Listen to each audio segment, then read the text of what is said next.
Welcome back, ladies and gentlemen, to the Upsurge Contenders League Quarterfinals. My name is Orbital. I am joined here by Gus. How are you doing today, Gus? I'm doing pretty good. I know your voice has been taking a beating lately, so hopefully you can hang on in there, but we got some exciting quarterfinals action. I mean, my voice is ready to be lost in this quarterfinals matchup. We do have two exciting teams today. Vital Point Black versus Lane Zero Inferno, respectively. First seed coming out as Vital Point Black and the other side coming out as second seed. Unfortunately, due to a delay, we did have Vital Point Black lose all three of their first round bans, so that's why you see Timo, Shaco, and Mumu.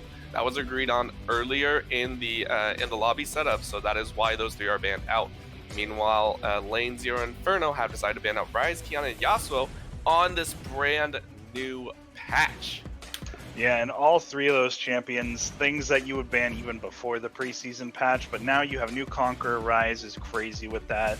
It makes Yasuo not do true damage, but gives him that bonus AD, makes him threatening as well, and, you know, you don't want to play against someone who's good at Kiana. So all those bans make perfect sense here. I'm interested to see if anyone's going to pick up Senna as either the support or AD, as we got Caitlyn locked in. Yeah, and I mean, Senna has been pretty popular. Again, it's a solo queue monstrosity is how we usually put it. In terms of team play, though, there are ways to work around it.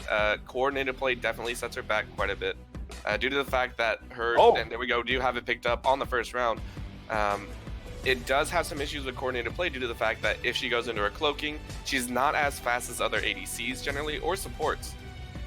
And she's still susceptible to like AoE effects, skill shots, or anything of the like. So it's not, say, impossible to counter her. But again, a good pickup of Senna. We don't know if it's ADC or support, though. Yeah, and that's kind of the thing with her, is that she's a dual bottom lane flex pick. So if you pick her first, you know, at least this early on into a release, the jury's still out on whether she's better as an ADC or a support. But yeah. Right now, you pick her and she's just a viable flex pick either way. You know, I've seen people start taking Dark Harvest on her, and later on in the game, with that crazy range that she gets and the ability to shoot her Q even longer, poking people down with Dark Harvest, it's actually pretty nasty. But those champions like this Nautilus that's being hovered are the perfect thing to play into Senna, whether she's ADC or support, because you may have that long range. Once Nautilus gets in there and presses R, you can't escape. Yeah, and not only that, Olaf is a great one. The Senna's root has been one of the most controversial ones, I think, due to the fact that the root actually goes further than the indicator does. So it's one of the more annoying ones to play with. And we do have the couple duo in the bottom lane, Senna and Lucian, coming out. But Olaf is also a great pickup, in my opinion, bringing that out, making sure that none of the roots, none of the abilities, none of the CC will have an issue past level 6. So I do like this pickup here. Mirrored picks overall, so we do have the Akali band out, and they are going hard with those solo lane picks right now. Yeah, and it makes sense. You know, it's kind of the story so far, the preseason, is to have something with priority mid and a bot lane that can at least hold their own in laning phase, so that way you get access to the almighty dragons. And, you know, we have 5 potential mid lane bans here, you know, Akali, Gangplank, Yasuo, Rise, even Kiana. They can all go top or mid, technically, so yeah, very interesting to see all 5 of those. And then Mordekaiser and Darius taken away here from Revnon, so it'll be interesting to see what he defaults to as his next champion down. But both Olaf and Elise, going back to what's already been picked here, both really good early game junglers, both are really good at taking dragons early on. Elise can heal up from her spider, and Olaf can just heal himself. And we've got Anivia. That is not something that generally has priority mid lane, but it does scale very well and provides a ton of wave clear. That is true, but it's also not a great blind pick, in my opinion. Coming from a mid lane player, first picking Anivia, again, with this many assassins and lane bullies taken off the table, it's fine. It is understandable, you know, the Yasuo, the Kiana, the Rise, right? They're all taken off the table. Yet she is very susceptible to poke. If you don't have the early game aggression from the jungler, there is a tendency for you to get even poked out of lane before you get the ultimate, you know, before you start getting the snowstorm and the glacial storm in the middle. It causes issues, and so I'm surprised that they pick such an aggressive early game Lucian, Senna, and Elise, and then decide to round it out with an Anivia mid. And there it is. Oh, please lock it in. This is oh my gosh. They are doing it for me. Yes! I was gonna say either Yes! something like Xerath or Ziggs for Yes! poke, or Zed or Talon were still available Oh too my for more God. assassins. But Oh my got- god, I love it. the chain energy boy in the mid lane Oh able yeah. to counter out the wave clear and the poke. So yeah, picking an Anivia that early, like you said, leaves you open for something as obscure as Xerath. I mean, and it's hard to say obscure, right? Because honestly, Xerath is definitely one of the few, and the Urgot in the top side, old school pickup into the counter of the Ornn. But really, this mid lane, it's surprising because we're so used to seeing so many lane bullies, right? We're so used to seeing lane bullies in that mid lane, the assassins, you know, and just flying. You know, Zed with the new 80 items, honestly, feels fairly strong. And so a lot of these champions are there. It's crazy to see wave clear mid laners, these mages are coming back, and when it's not the likes of Syndra and Orianna, right? Yeah, definitely. It makes sense for him to come back in a way because you want to be able to clear those waves and get over to help your jungler in the bottom side. Because that's kind of the way just the game is now. Sorry, top laners, but everything's focused around the bottom half of the map right now.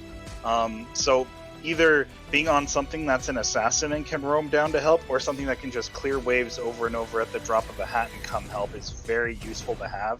Which is why the Anivia sort of makes sense for this comp. It's just kind of interesting that they picked it so early. But, you know, throwing down the Glacial Storm for just a few seconds and throwing a Icicle at the cannon minion will clear a wave pretty quickly. Plus, Anivia does bring pretty good objective control as well with the walls and the Glacial Storm, everything coming out. But there's almost nothing better to play into it if you want something pokey than like Xerath. He can poke you from farther out than you can throw down the Glacial Storm. You know, if he ults, you can interrupt him with your wall, I guess. But other than that, Xerath should have the agency in this lane for pretty much the whole game, I would think, as long as doesn't fall super far behind. He's one of the few that not only has he's the last mid lane champion, aside from Veigar, right? Veigar used to have this, but he's the last one to have a built-in mana sustain ability.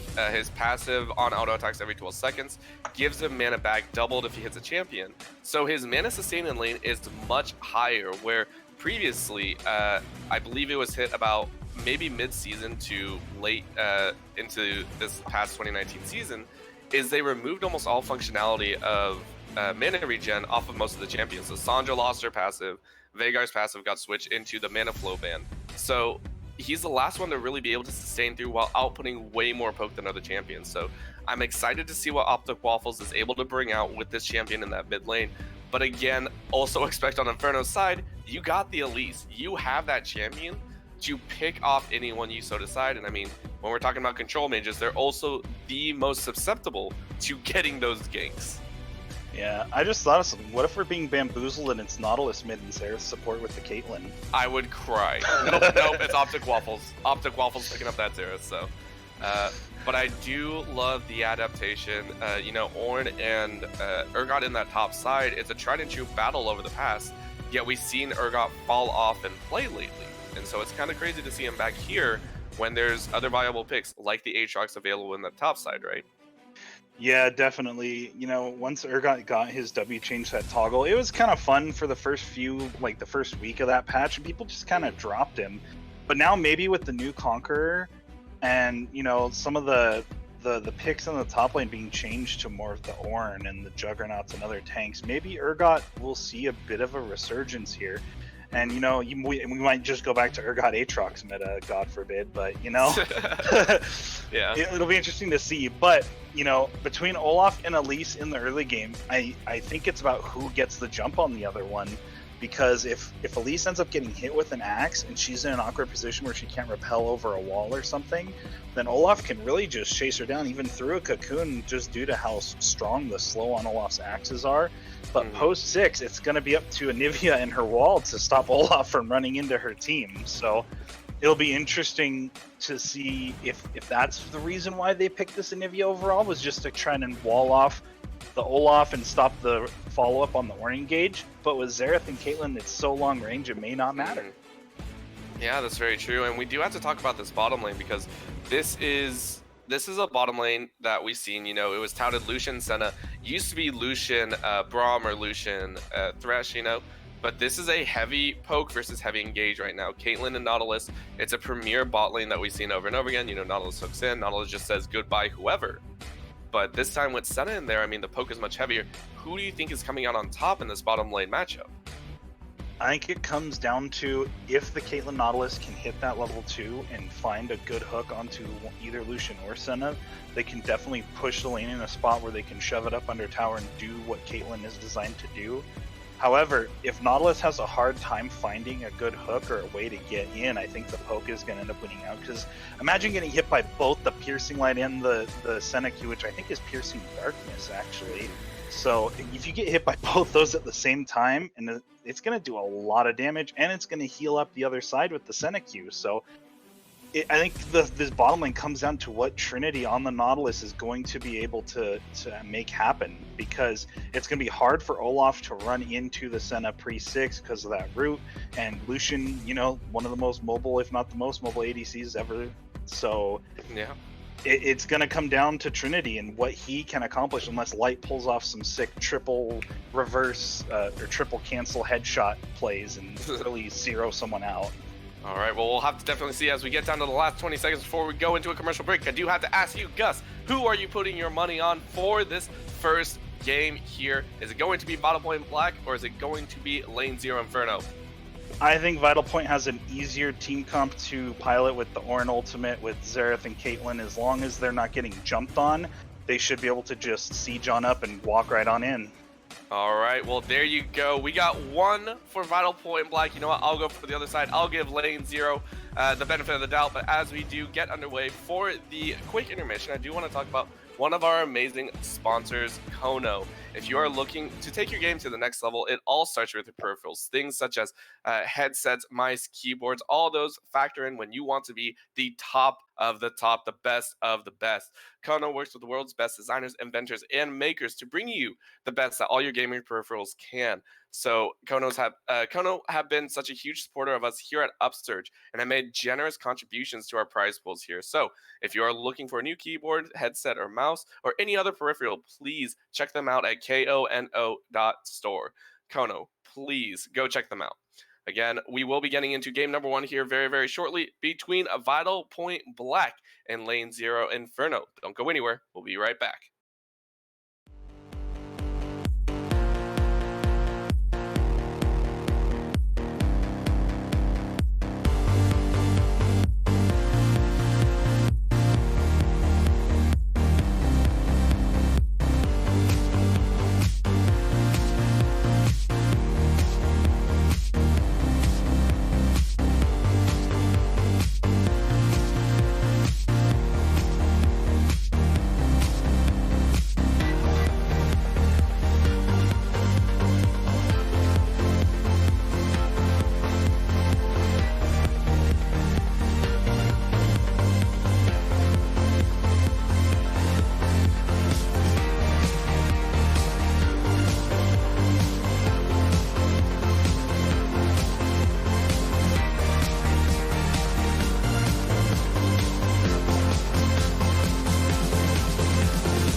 Welcome back, ladies and gentlemen, as we get underway for game number 1 here between Battle Point Black and Lane 0 Inferno. On the blue side, we do have Steel City Warrior on the Ornn in the top side, Best Turtle CN in the jungle on the Olaf. We have Optic Waffles subbing in for Vital Point Black in that mid lane, Light in ADC on that Caitlyn, and Trinity rounding it out on support. And for the red side, we have Lane 0 Inferno with Revnon in the top lane on the air. Got Take 1 on Elise. LaMelo on that Anivia, and then Bodfast and Dark Lord Matthew L on the Lucian Senna Lovers Duo 2.0. Yep. And we do see, pretty interestingly, Matthew is running that Exhaust instead of Ignite, which is, I feel kind of off. I know a lot of Sennas in solo queue definitely like to go for the more aggressive kill potential, so definitely saying that they might be playing defensive on this side. Yeah, it definitely looks that way. You know, Nautilus will do a lot of damage himself, so maybe it's just for if you get hooked, just exhaust the Nautilus as soon as you can, so that way he doesn't do his burst damage to you. Because if you can escape from the Caitlyn trap that follows it up, it might actually end up in being a pretty decent trade if you can fire back on the way out. Looking at it though, we do see the starting items. We do see the Relic Shield coming out for this bottom lane side, Relic Shield being the first item there. Not only that, on the other side, we do see the Spectral Sickle as well. So, you know, defensive versus defensive versus aggressive on this bottom side once again. We'll have to see how it plays out. But yeah, and definitely Senna just looking for all the poke all the time, so yep. It makes sense for her to buy the sickle. Yep. But again, very quiet, and we already see Elise looking to do a little bit of invading here. Just took the blue, went directly to the other side, so I like this early aggression here. Really hoping to set this Olaf behind, as you do see Best Turtle going for that full blue side clear. Yeah, and that's kind of interesting considering what Olaf is able to accomplish early game, that he's opting for more of this full clear style. A clear I've seen a lot of junglers like the Elise and Olaf do is blue, Gromp, red, or vice versa, do red, then blue, then Gromp if you're starting top side and you're on red side, and then just be bottom lane. Instead of last season you'd play from bot to top and try to get top lane going. Now I've seen a lot of people start top, go bottom, but Olaf going to miss out on his red buff due to that, but, you know, not the end of the world if Elise doesn't make anything happen. Yeah. And, you know, with Olaf here, this bottom lane's going to feel really confident to push on in, and he just made sure Elise wasn't there, and now Caitlyn gets to do her thing at this point. Yeah, but that does mean Olaf has been set back. That is a triple buff take by Take One, so he feels very happy about that overall trade. Again, though, the camps, as with the new patch, do come up at a quicker rate. I believe someone said it was like, I think about 30 seconds faster than it used to be. So, gonna be coming up at a much quicker rate, meaning Olaf is definitely gonna take advantage of that. Yeah, and as a jungler, now it's crazy. It's like Season 4 all over again, where you just go and do something, and you literally like go gank a lane, and you come back and your camps are back up. So, always something for junglers to be doing. You gotta get dragon control, you might want to contest Riftchild, you need scuttles, your camps are back up. Feels like junglers are getting pulled in every direction, except top lane. Yeah. It's also very interesting to talk about the jungle pathing, as that was seen as the largest priority coming into Season 10, right? It's surprising to think about, specifically because you've heard so many junglers, you know, it's still a contest to see whether, hey, is it better to power farm through the early game, or is it better to hard gank in the early game? And it's seeming to be split pretty well, but oh, here we go, fight in bottom lane, Trinity getting rooted up, big damage coming out, the Shroud does go down, they're turning it fairly well, so good damage going out, and ooh, good wall in that mid lane as we take a look. Labello is being chased just gently, and Waffles gets that auto attack off, but now we see a potential gank at that top side, a nice flip over the side, Steel City Warrior not being happy, and he does flash, tries to use the unstoppable, but that is still going to be his death, as action all around the Rift grants first blood to Lane 0 Inferno. Yeah, and that's about as textbook of an Elise gank as you can do. It gets a little tricky due to the unstoppable on the Ornn. However, it doesn't actually cleanse the CC. As you saw, he was stunned after his unstoppable. While you would still be affected by it once you are done being unstoppable. So ends up slowing himself down and being stunned anyway. So good stuff from Take One. and we'll see what else goes on, because, you know, maybe that's the only time he ganks top lane. You know, he just happened to be doing Krugs and Ornn's pushed up a little bit. Let's give it a shot, because we got the Dragon coming up here soon, so we'll see exactly how these teams start to position around it. Yeah, and remember, the Cloud Drake does not give a big change in move speed. Instead, it gives 10% CDR. That is pretty much, I want to say, CDR. Yeah, that is like what I would almost say, like maybe 1,000 gold's worth of equipment right there. You know, on mages, it's generally close to about that, or about 900 gold. Sorry. Still very, very useful if you're someone such as Urgot, if you're someone like Ornn. Lucian, or anyone really. Unfortunately, of course, LaMelo and Take One will not be benefiting from that if they do decide to grab it. But it is still vital to pick up for your team. Yeah, definitely. And you know, sometimes I've seen games where someone is jungling Karthus and they end up getting the Air Soul and get 3 Air Drakes, and Karthus has the 45 CDR and 30, but looking to fight bottom. Yeah, here we go. They're in the Shroud again, but they can be seen. Here we go, trying to look for it overall. Good damage again. Dark Lord Matthew is able to trade away, but Trinity took a lot of damage in that back trade, and Elise is now on the bottom side. This could actually be dangerous. I believe the Blasting Cone is there for Elise. She might be hopping over the wall here shortly. We'll have to see if they're able to make it work. Dragon has been started up by Olaf, but no, in the top side is actually what we're looking at. Steel City Warrior has to dive away.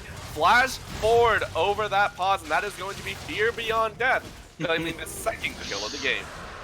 Yeah, it's been a while since I've actually seen someone use that. I haven't played against an Urgot and it feels like forever, so it's fun to see someone get pulled into their death. But the counter on the Drake means that the timer started for the next one, and, you know, they're on their way to getting the Dragon Soul at this point. Yeah, very much. We do see the Ocean Drake coming up in that second area, which does mean it'll either be a very aggressive very aggressive team, or it's going to be a very defensive team, depending if it's Infernal or Mountain Drakes. So both of those giving either the offense or the defense a massive boost. Yeah, either one of those would be fantastic for Vital Point. Imagine if they get 2 Mountain Drakes and an Infernal, gives their Xerath and Caitlyn a little boost, and then gives everyone else the bonus armor and MLR, especially for the Ornn. It would be very good. So. Yeah. I'm going to be looking for lane 0 to, once this Anivia has some mana items built up, the next time the blue buff's around, looking to contest the Drake, because, you know, they kind of just give up that one for free, but, you know, it's something you got to play around now, and not all these players are quite used to it just yet. Yeah, we'll have to see how they make it work, but again, that is going to be Ocean coming up shortly. Big poke coming out of Waffles right now. He has come back with the Lost Chapter, and so we get to see if he holds steady for that. Again, getting that early game lane pressure is going to be huge for the Xerath to be able to just be that long range artillery that they really hope to have him be. Yeah, and you know, since they've taken a bunch of the mana regen out, like you were talking about earlier, his passive allowing him to gain back mana, especially if he's able to auto his lane opponent, definitely makes him just an unstoppable artillery. He's just going to keep going over and over again.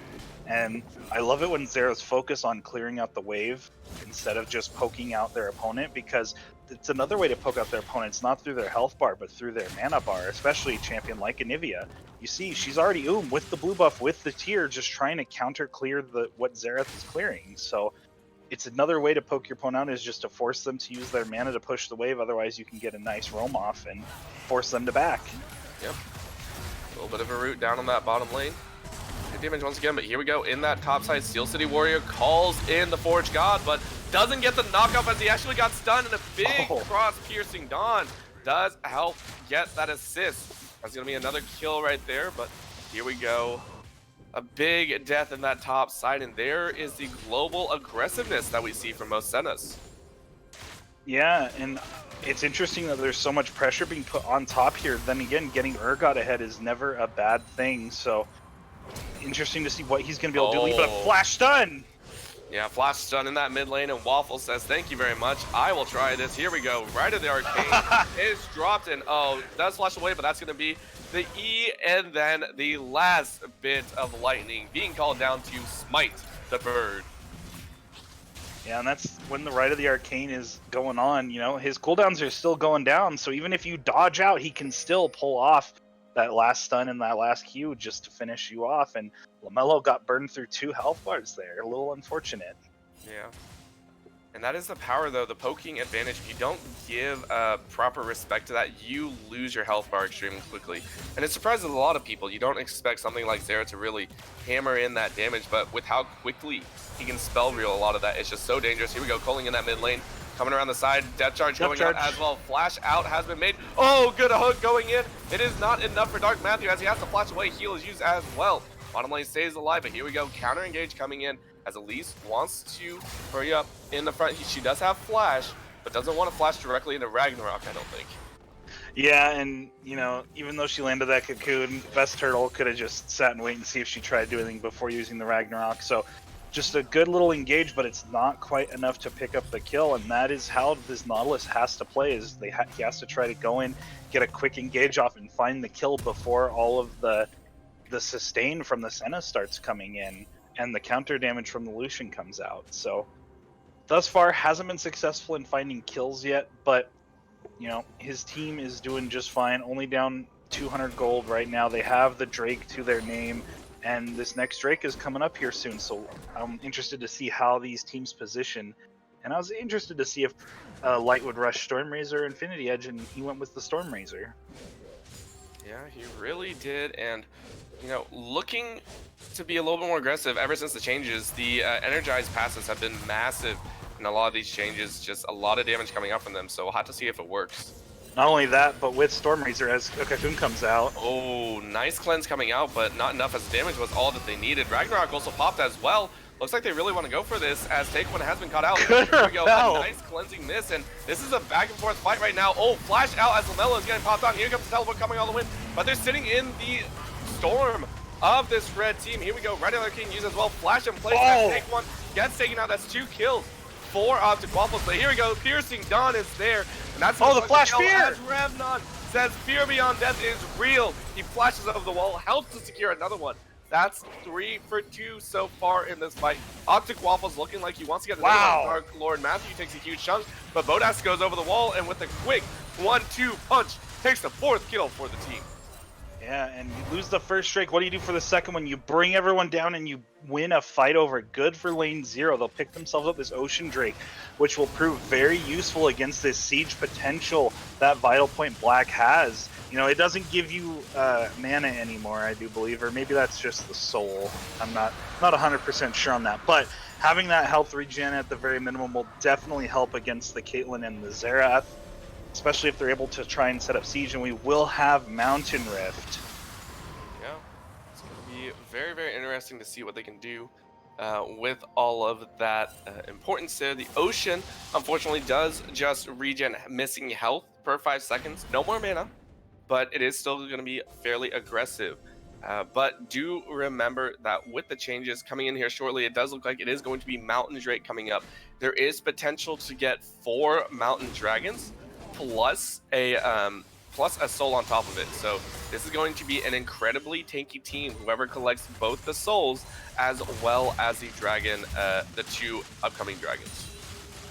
Yeah, definitely. And you would, if you're the side of Vital Point, you hope that it's you, so that way your Ornn gets incredibly tanky. Because, you know, unless this Lucian's going the old Black Cleaver style build here with the Blade of the Rune King, he might have a hard time piercing through the Ornn later on. And vice versa, if Urgot gets ahead and has all those bonus resistances too. I remember the days where Urgot was unkillable, and those days might be back if they end up getting themselves a Dragon Soul here. Yeah, I mean, he already has a Black Cleaver sitting at 303. Feeling extremely good about everything that's been going on so far. They definitely hammered in Steel City Warrior. He has not had a good game so far. He has been the recipient of multiple ganks. We do see right now that the Rift Herald has been started and attempted. Remember, there are 2 charges of the Rift Herald available, but it looks like only 1 will be available for the time being. I like that move by Trinity, hooking into the minion wave to absorb the culling for light. That's a good support right there. It's very good support, but again, not too much damage going out just yet from that culling. We do see that Take One look to try and get an aggressive pick using that blasting code, but Again, the ward had gone out already, so spotted out, and they know what's coming already. Yeah, I was hoping he'd do a tricky little alcove gank. I've seen lots of clips on Reddit and on other social media about the alcove outplays, and they're pretty funny. Oh yeah, they're always entertaining to see. It's just silliness, you know. You think you warded out, you think you know everything that's going on in the lane, and then surprise, there's 5 members bot. Surprise, your ward didn't cover this angle because of all the interesting geometry down there. Yeah, but it is going to be very fun because with the new terrain available, it does mean that warding positioning has to be changed up. We do have, I believe, 4 extra walls added in, 1 in each jungle quadrant. So it'll be very interesting once we do see teams start pushing to, you know, get jungle control, where they want to place their vision, where they want to push the aggression, so to speak. Yeah, and Oh my lord. that was a pretty good Caitlyn combo there. Not quite. Who is it? Evan RL, I think. One of those high elo challenger ADC mains, Yeah. but Lamelo's in a bit of trouble. Yes, he is, but again, that is going to be the egg. Papa, Best Turtle, and CN is going to be chunked out as well. Took a lot of damage staying inside of that Glacial Storm. Does mean he goes down, and Trinity now getting locked up. Death Jar does go out, but the Cocoon lands instead. That's going to be a possible kill. No light with the crits and the traps. Does trade 1-for-1 right there. Flash forward, though. The Culling is enough, and a dash forward secures that one as well. One more poke goes out. Right at the Arcane lands, but almost made it. That is going to be a root in trade, as we do see Dark Lord Matthew trying to collect some of the fruit, get a little bit of poke down. And the stuns go out fast and furious, but good damage, as well as another root does miss. So Optic Waffles is going to survive, but that is still a 2-for-2 trade overall in a messy fight. Whoa! Yeah, and And here we Matthew go. Good almost damage, goes but down oh, anyway. Bodas going forward, wants to get the last 2 auto attacks. The flash is out. He's going to survive to fight another day, but now with Revnon mid. No ultimate, though. Still Yeah, there. Revnon tried to snipe him with that ultimate off on the side there. Wasn't quite successful. But if you're LaMelo there, you feel real bad that you got to cancel the ride of the Arcane, but it wasn't just quite quick enough, and that shot ends up killing you after you had your passive popped as well. So LaMelo not having the best time either, comparing him with Steel City Warrior earlier on. And Yep. the difference, I guess both of them scale pretty well. Ornn will always be useful even if he's 0-10. His ult is just that amazing. And Anivia is always good at clearing minions. But you definitely want your Anivia to have some kills and some extra items under her belt. Oh, by far. It's a scary option because, again, these teams have been battling back and forth the entire time. And with one of the dragons finally going in favor, but can't even talk now as you see a nice little fight. Trinity getting the death charge going off, and not going to be able to do much there as he does go down, but on a trade side, mid for support. I think Battle Point are going to take that. However, inside track does go to lane 0 right now, as they do have a little bit larger power output. They're dancing around this this Mountain Dragon, as they really do want to collect this next one. Yeah, and Call the Forge God is still available, as well as Rite of the Arcane and the Ace in the Hole. So I think that lane 0 is probably going to have to at least force Vital Point to start it and try to come in after it. Because if they were the ones taking the damage from the Dragon, one Call the Forge God could spell a very doomed fight for them. Yeah, this Dragon is big priority again. 8% armor and magic resist is huge.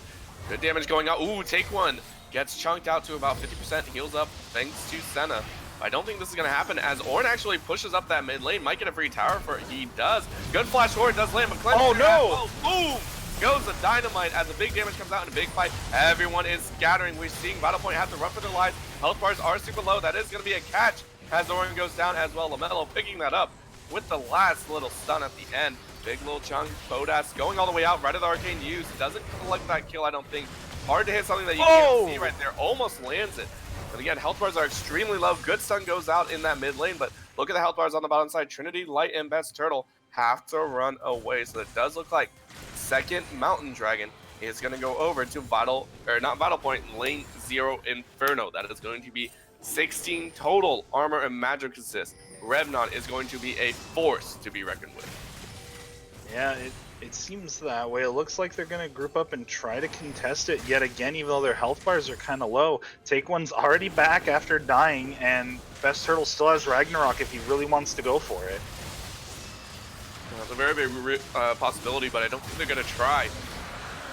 Yep, just a little bit of poke goes out, and that's going to be it. A second Mountain Dragon has been taken, so both teams at 2 and 2. We're going to have to wait another 2 dragons before we do get to see that Elder Dragon possibly coming out. Yeah, and you know, it's just the way the game is now.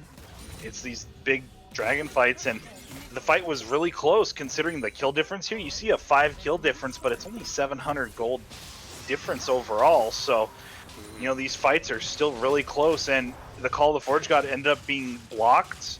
And if that had went through, maybe Vital Point could have followed up and gotten a few more kills. You know, there's a couple different things. Maybe if Elise doesn't get blown up as soon as she flash cocoons on in, maybe things go a little bit differently here. But at the end of the day, Lane Zero get themselves that Drake and are one step closer to the Soul and the Elder Drake.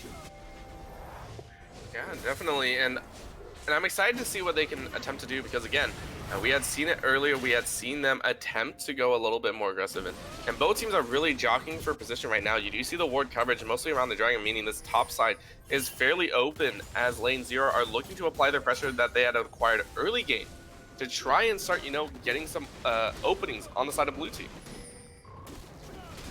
Very difficult, as we do see almost no towers down. We only have one tower at 21.5 minutes. That is ridiculous. Especially when there's a Caitlyn in the game. Yes. Definitely not something you see all the time. Is Caitlyn foregoing a Zeal item, it looks like at this point, building up the components of Infinity Edge right now. So lacking a bit of attack speed, but Caitlyn's base attack speed is pretty bad anyway, so all the attack speed items aren't as efficient on her as other AD carries. But yeah, it's still interesting to see a game with a Caitlyn and there's only one tower taken, and it was on the Caitlyn's team. Yeah. So...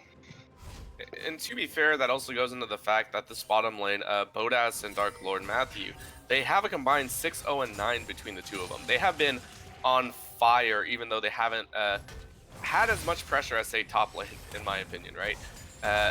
And so they've done very well in that respect, you know.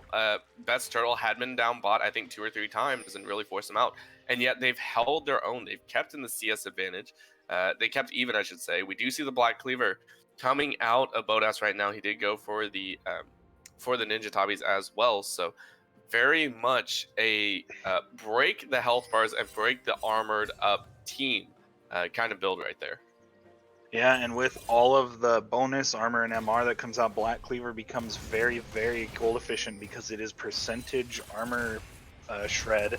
So the more armor you got, the more armor Black Cleaver will end up shredding. So ends up working out well in his favor. And yeah, back to what we were talking about before the game, was it was going to be up to Trinity to decide which bottom lane ended up doing well.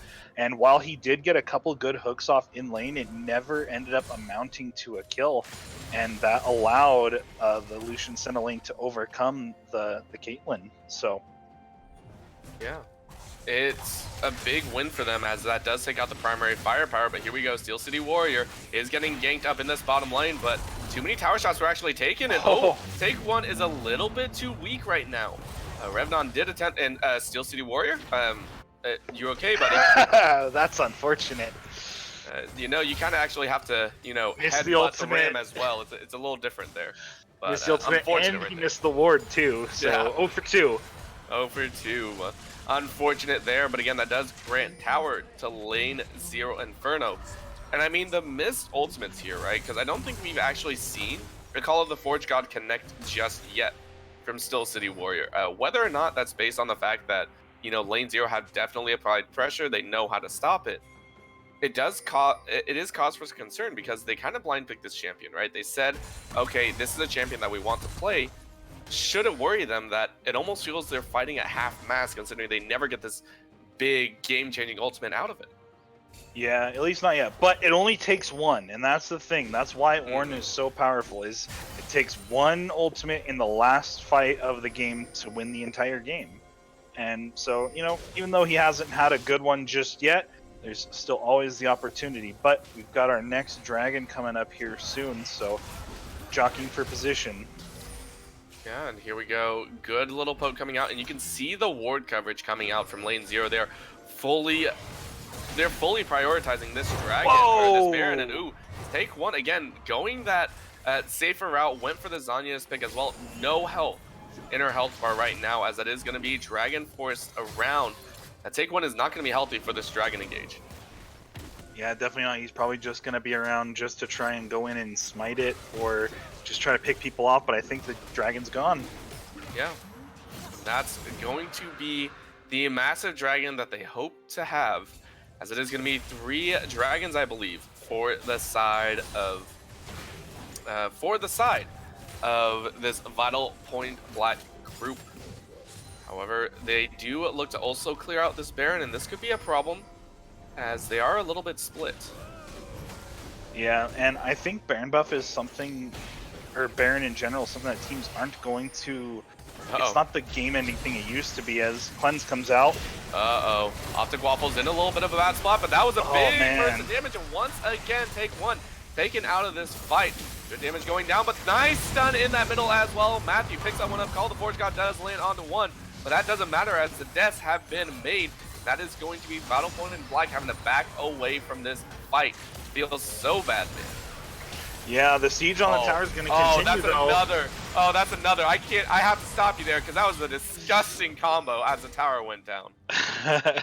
Yeah, they're just kind of standing trying to clear it, and Light got low, and the Sentinel sniped him down after a good stun came out. And you know, you got to be careful as someone like the Caitlyn and the Xerath, that there's a lot of random damage that can come down after you. So you always have to check where you're stepping. Yeah, I mean, if you look at it, 75 stacks right now on Senna. If you want to take a look at how much that is, that gets attack damage at 75, range 75 increase as well. Critical strike chances at 45%. She has been farming way heavier on those souls. She feels so strong right now. Yeah, and I've seen a lot of Sennas go for Athenes as their second item just to help heal, but she's building another longsword. She's going all in on the AD. She's like Pyke right now. Yeah, and the scariest part is Pyke has to be close. Senna does not. Yeah, Senna literally is global. Yeah, very dangerous. Oh, LaMelo! Yep, Trinity looking like he found a little bird. Wants to cook up a nice turkey dinner. Flash over the wall. Mello does land the poke. Is going to go into the egg form, but that is going to be a little bit Waffles. There's someone right in front of you. And unfortunately, that was a big chunk going out. That is going to be Trinity going down. All the health bars are looking okay for the side. Oh, Light has the flashlight as well. Look at that damage being powered down, though. Again, Optic Waffles on the Xerath. This is something that you have to be respectful of. He went the Leandries plus the Luden's Echo. His poke hurts. Even though you have 2 Mountain Drakes on your side, he will poke you out at every given chance. Yeah, no one really has a MR build. The only MR I see here is the Mercury Treads from Revnon, so adding, 8% onto 25 is not a whole lot of extra MR. So Xerath doesn't even feel the need to build towards the Morellonomicon right now, or even just the Orb, but here comes Call the Forge God. Yep. Oh, he missed it again! That is so unfortunate right there, and he actually allowed his team to get double stunned. That feels so bad. Man, Steel City Warrior, this might not be your champion, no matter how much your team says so, but whether it's nerves or not, I mean, that is a key ultimate that has been missed time and time again here. Yeah, definitely, and it's kind of the whole point of the team comp too, is to get the Call of the Forge God to allow your Nautilus and Olaf as well as the Ornn go in and let your long range carries hit from as far away as they can. And without that key initiation, it's reliant upon a Nautilus who can really only CC one person at a time. Yeah, and I mean, we don't usually try and, we never try to harass anyone. We don't try and do anything like that. But when you miss a key ultimate, when it's very obviously the backbone of your composition, right, it has to be pointed out, right? You have to start, potentially for the next game, look for another way to find this engage. If you aren't landing the Call of the Forge God, which is primary key, you might need to look towards something else, maybe go for a potentially easier gank. And yes, he did get banned out quite a bit. He had lost the Rise, he had lost the Akali, he had lost the Gangplank, so it looked like he defaulted to, a potentially lower champion lower into his champ pool. But it's still just so painful to watch that happen over and over again. Definitely. In that mid lane fight though, and once again, take one getting chunked all the way out, but Ragnarok means that Best Turtle's CN is taken low as well. That is going to be a trade. 1-for-1 so far, but good stun goes out. Optic Waffles might be able to survive. He does. as that is going to be one more. Oh, the Q just barely lets him survive. That is going to be so painful. Still a fight on the other side, as we do see LaMelo trying to finish off Optic Waffles. And these fights, even though we see a 7-kill difference, are going either way. Yeah, and even though the gold lead is almost to the, it's 4.5K right now, and we got our next dragon coming up. I don't know if Vital Point's gonna be able to get here with Olaf being half health and no Ragnarok. It looks like Lethal, or Lane Zero rather, not going to start it right up off spawn. They want to wait for take one a little bit, so might buy some time for Vital Point to come back on in for it. But you know, every dragon is worth something. I wish spectator mode still had the dragon timer, because I've kind of forgotten how many each team has at the moment. Currently, I do believe that is going to be 3 Mountain Drakes for the side of Lane Zero Inferno. We do have, I believe it was an Ocean Drake and a Mountain Drake, as well as a Wind Dragon for the side of Battle Point Black. Both of them are sitting on 3 dragons each right now. So 3-3. So the next dragon fight is going to, it's got to be one of, if not the game deciding fights, because you do not want to give, especially the way the Mountain Drake works, is it gives you that replenishing shield over and over again. If the side of Lane Zero Inferno gets that, it will basically nullify whatever poke Optic Waffles and Light can put down. So it's going to come down to some serious hard engage. It's also scary to think, because of the fact that you have 3 Mountain Dragons, that basically Lane Zero don't have to build any armor or magic resist, right? Where you would normally see someone build 1 item, you know, as a tank, or like 2 or 3, right? They only really need to build 1 to really gain the effect of 3 items. Because you have, like, what is that? I believe that's a 24% increase. If they get 4, that's a 32% increase on armor and magic resist solely. So all they need is health in there. So it really opens up that change in itemization and item path. Yeah, and you see Revnon doing that right now. He's going to build the Frozen Mallet after his Black Cleaver, and a lot of damage coming down. Oh my lord, Matthew might get chunked out here. One more shot is possibly going to land. There it is! Got him! That is the shutdown that they need. They are going all the way in. This might be the fight. Oh, there it is! Finally, there it is. Lands onto 2. They are looking to pick up this fight. The damage is huge going out, but there's the death charge as they want. But look at the back line. Take one. Jungler on. Jungler is going to be the death. There it is. Best Turtle CN collects that kill. He's coming around the side, throws an axe, doesn't want any more of that. Revnon says, yeah, you better back away, buddy. But that is exactly what they needed off the Waffles with the immense snipe coming out. Takes out Matt. Oh, Fear Beyond Death. Yeah, he might be able to, but he is healing up pretty quickly right there. Ocean Dragon helping him stay alive instead of getting chunked out by the Fear Beyond Death. So that was a massive play right there from the side of Battle Point Black. They're fighting for their tournament lives right now. Definitely, and they're going on to this Baron here, and you just look at what Optic can do. He's just poking them out while the rest of the team focuses on the Baron. He's a one-man repelling machine right now. Yeah, he has the Rabadons, he has the Leongis, he has the upgraded Luden's Echo. This man is on a journey to prove a point.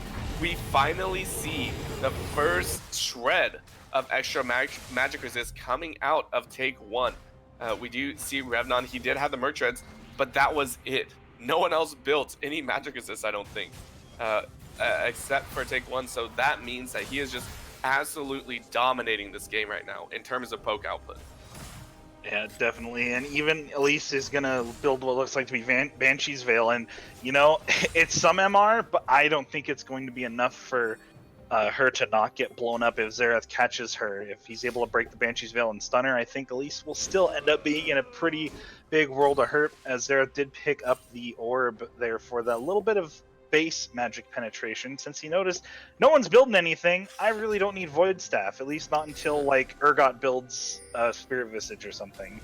Yeah, but this is going to be it. Everyone's posturing for this dragon. A minute 30 on the dragon right now. Ooh, that could have been a death for Best Turtle.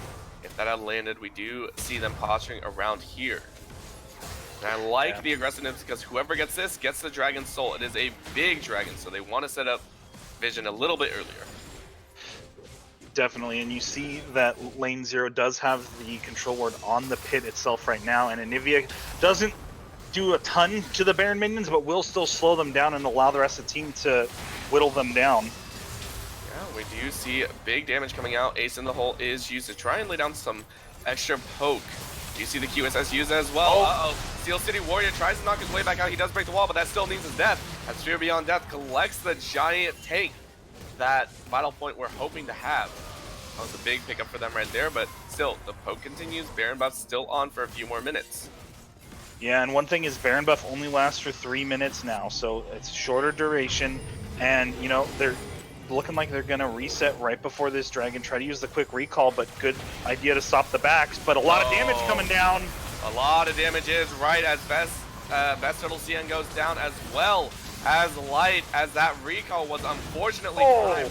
One shot does catch a rebuttal kill, but that is still not enough, as it is 4-1. Optic Waffles is definitely gonna try and hold off on this. Does get the egg, but I mean, very, very small consolation prize.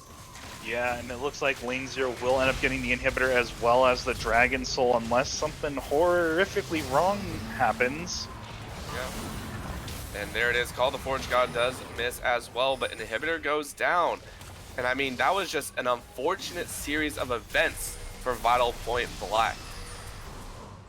Yeah, definitely. It starts out with Steel City Warrior already not having a very good game, ends up getting caught out and eaten up by the Urgot ultimate right before the dragon, the ultimate dragon come up. This is the one for the soul. This is the next one after this will be the Elder Drake, and you know, Steel City Warrior, he's got to find a way to kind of shake this off when it's coming towards game 2.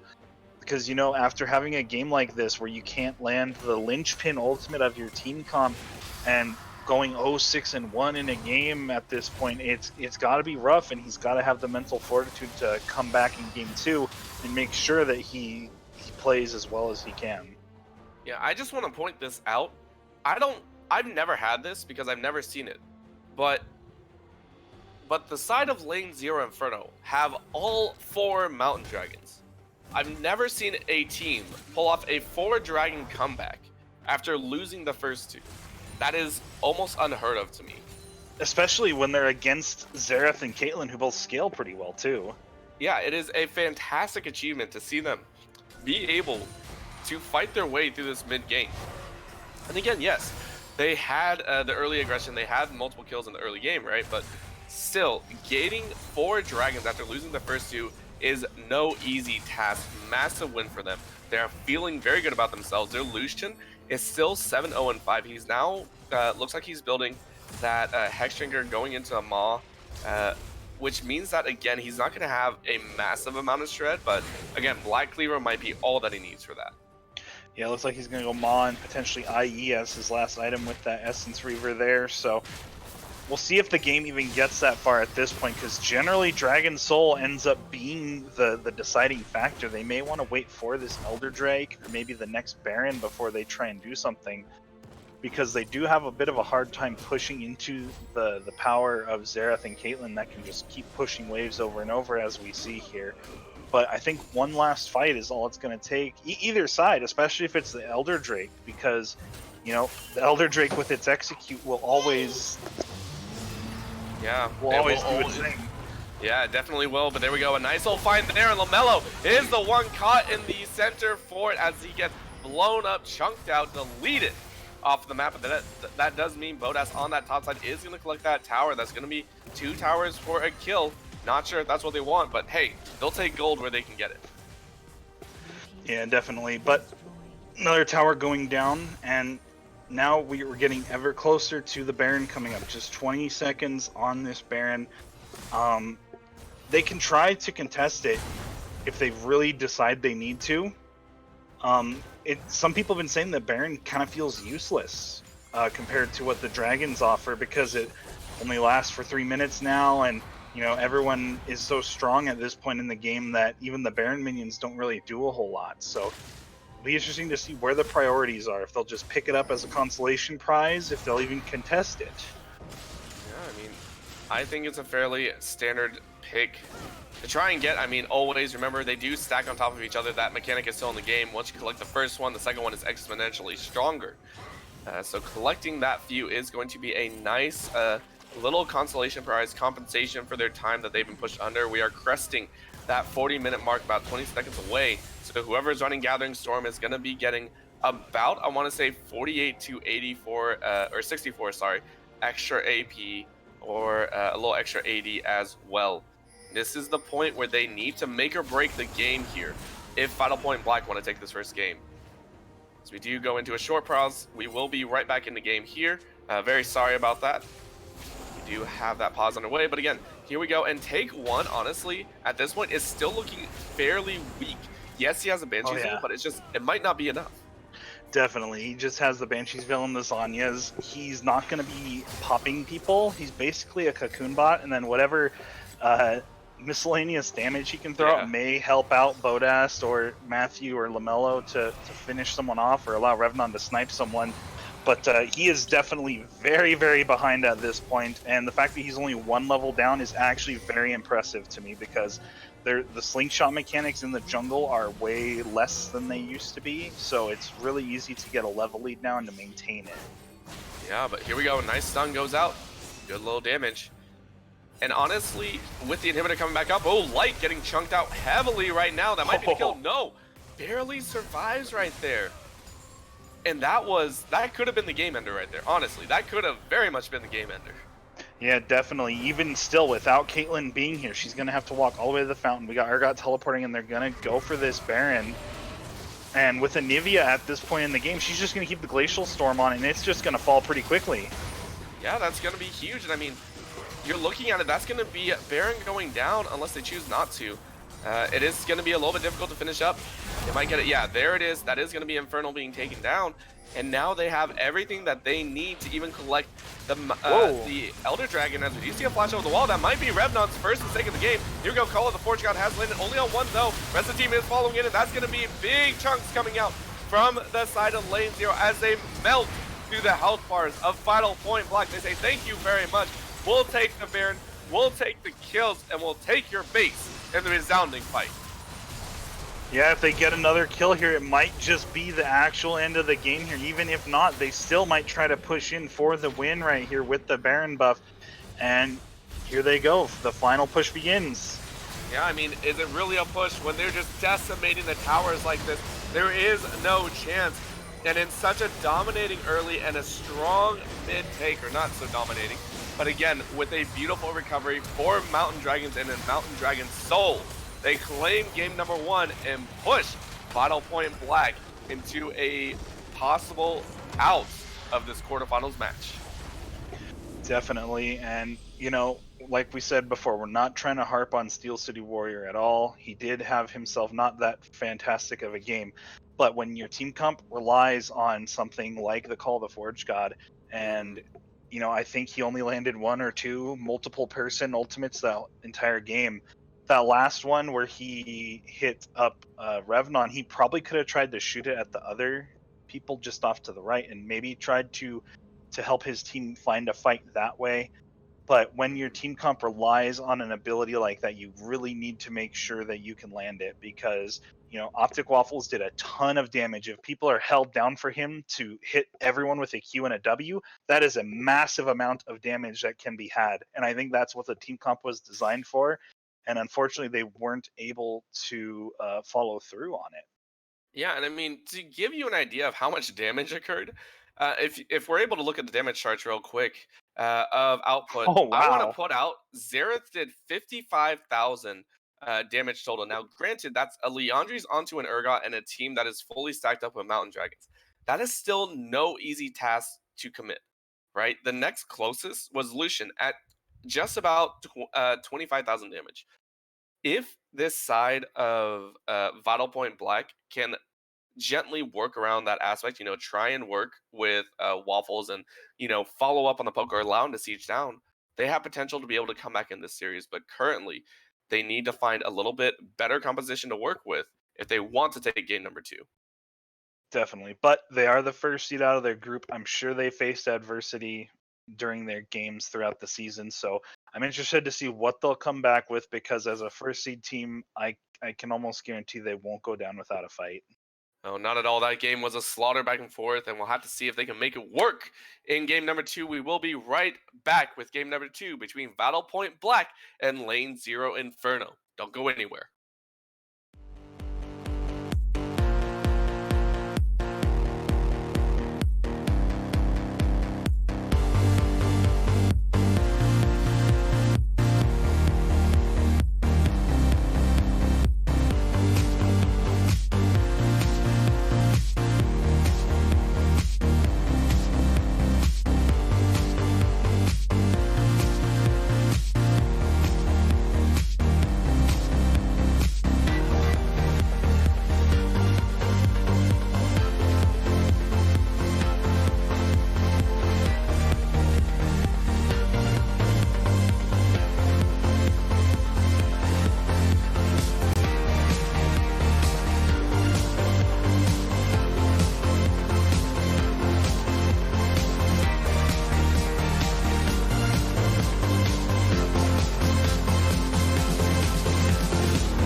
welcome back, ladies and gentlemen, to game number 2 between Lane 0 Inferno and Vital Point Black. We had one hell of a game number 1 with Vital Point Black coming out early on with some aggressive global objectives, but still, Lane 0 Inferno definitely brought it back with immaculate kills and macro game calls in the mid to late game, securing the Cells game number 1.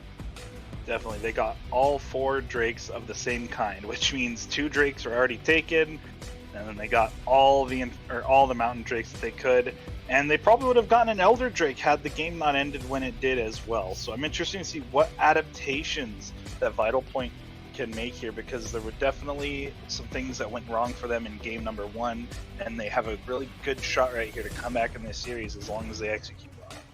Yeah, we do see Rise, Olaf banned away on Inferno side this time.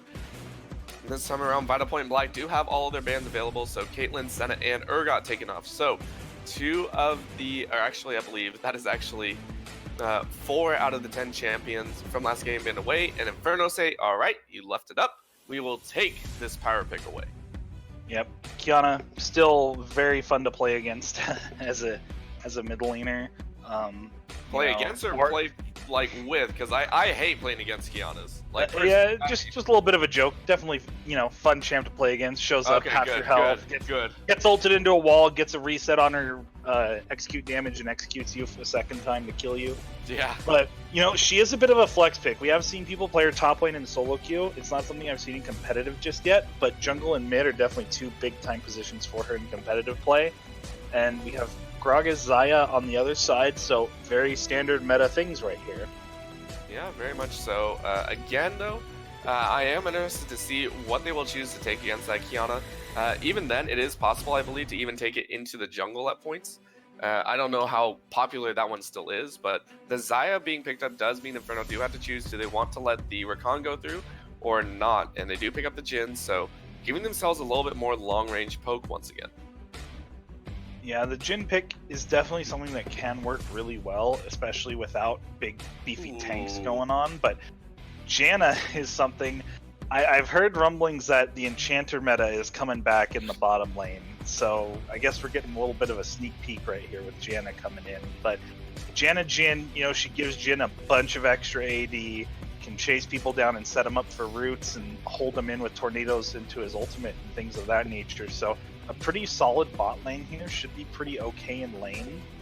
And Gnar being picked up as well, and it looks like they're just going to ban out more top laners against Revnon here, so...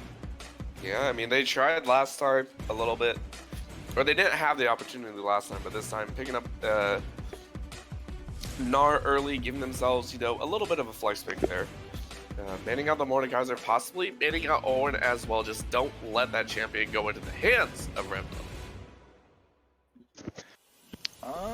Yeah, that's definitely one way they could do it, but... Okay, I was gonna say, Nocturne has been seeing play in solo lanes lately, both mid and top, and he's always, a jungler, so definitely something to keep an eye out for, but banning the Mordekaiser and Darius away from Revnon. Once again, we'll see what else he has in his hat of champions to pull on out here. And, he could, in theory, take the Qiyana as well, so... Yeah, he definitely could. I do like the fact that, again, with the Qiyana pick, it is very difficult to play any mages into it because she bursts so quickly, bursts so heavily, her damage is just skyrockets as soon as she hits level 5.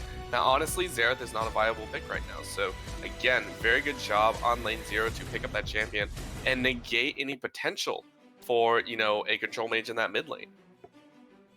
Nocturne is locked in here, or possibly locked in, which will be very surprising, and they do, so that actually might be a Gragas mid lane coming out to counter the Qiyana.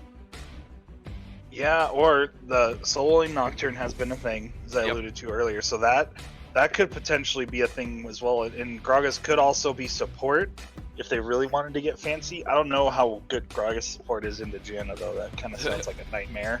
But just a little. Ooh, Talia. Okay. So now, I'm thinking that's Talia jungle, because Talia jungle's not too bad into Gragas. If you can predict his body slam, you can throw down your E and deal a ton of damage to him.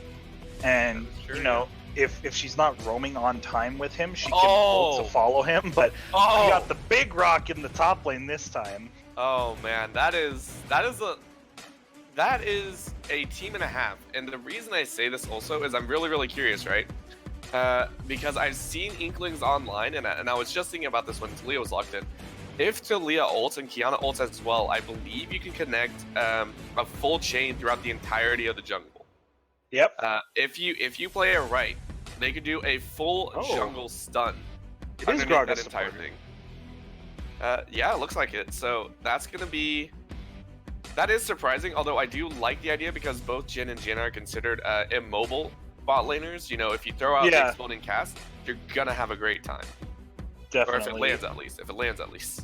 It's definitely on Janna to try and poke out Gragas and try to tornado him every time he tries to body slam in. But post 6, definitely, if you get hit by that exploding cast, plus he can always cancel the curtain call with it as well. So definitely a lot of utility brought out by the Gragas as the support. And this means it's going to be Nocturne mid unless they go back to Season 3 and bust out Kha'Zix mid or something. Oh my gosh, are we going to get to see the Kha'Zix mid? Oh my gosh, that would be so crazy to see right there.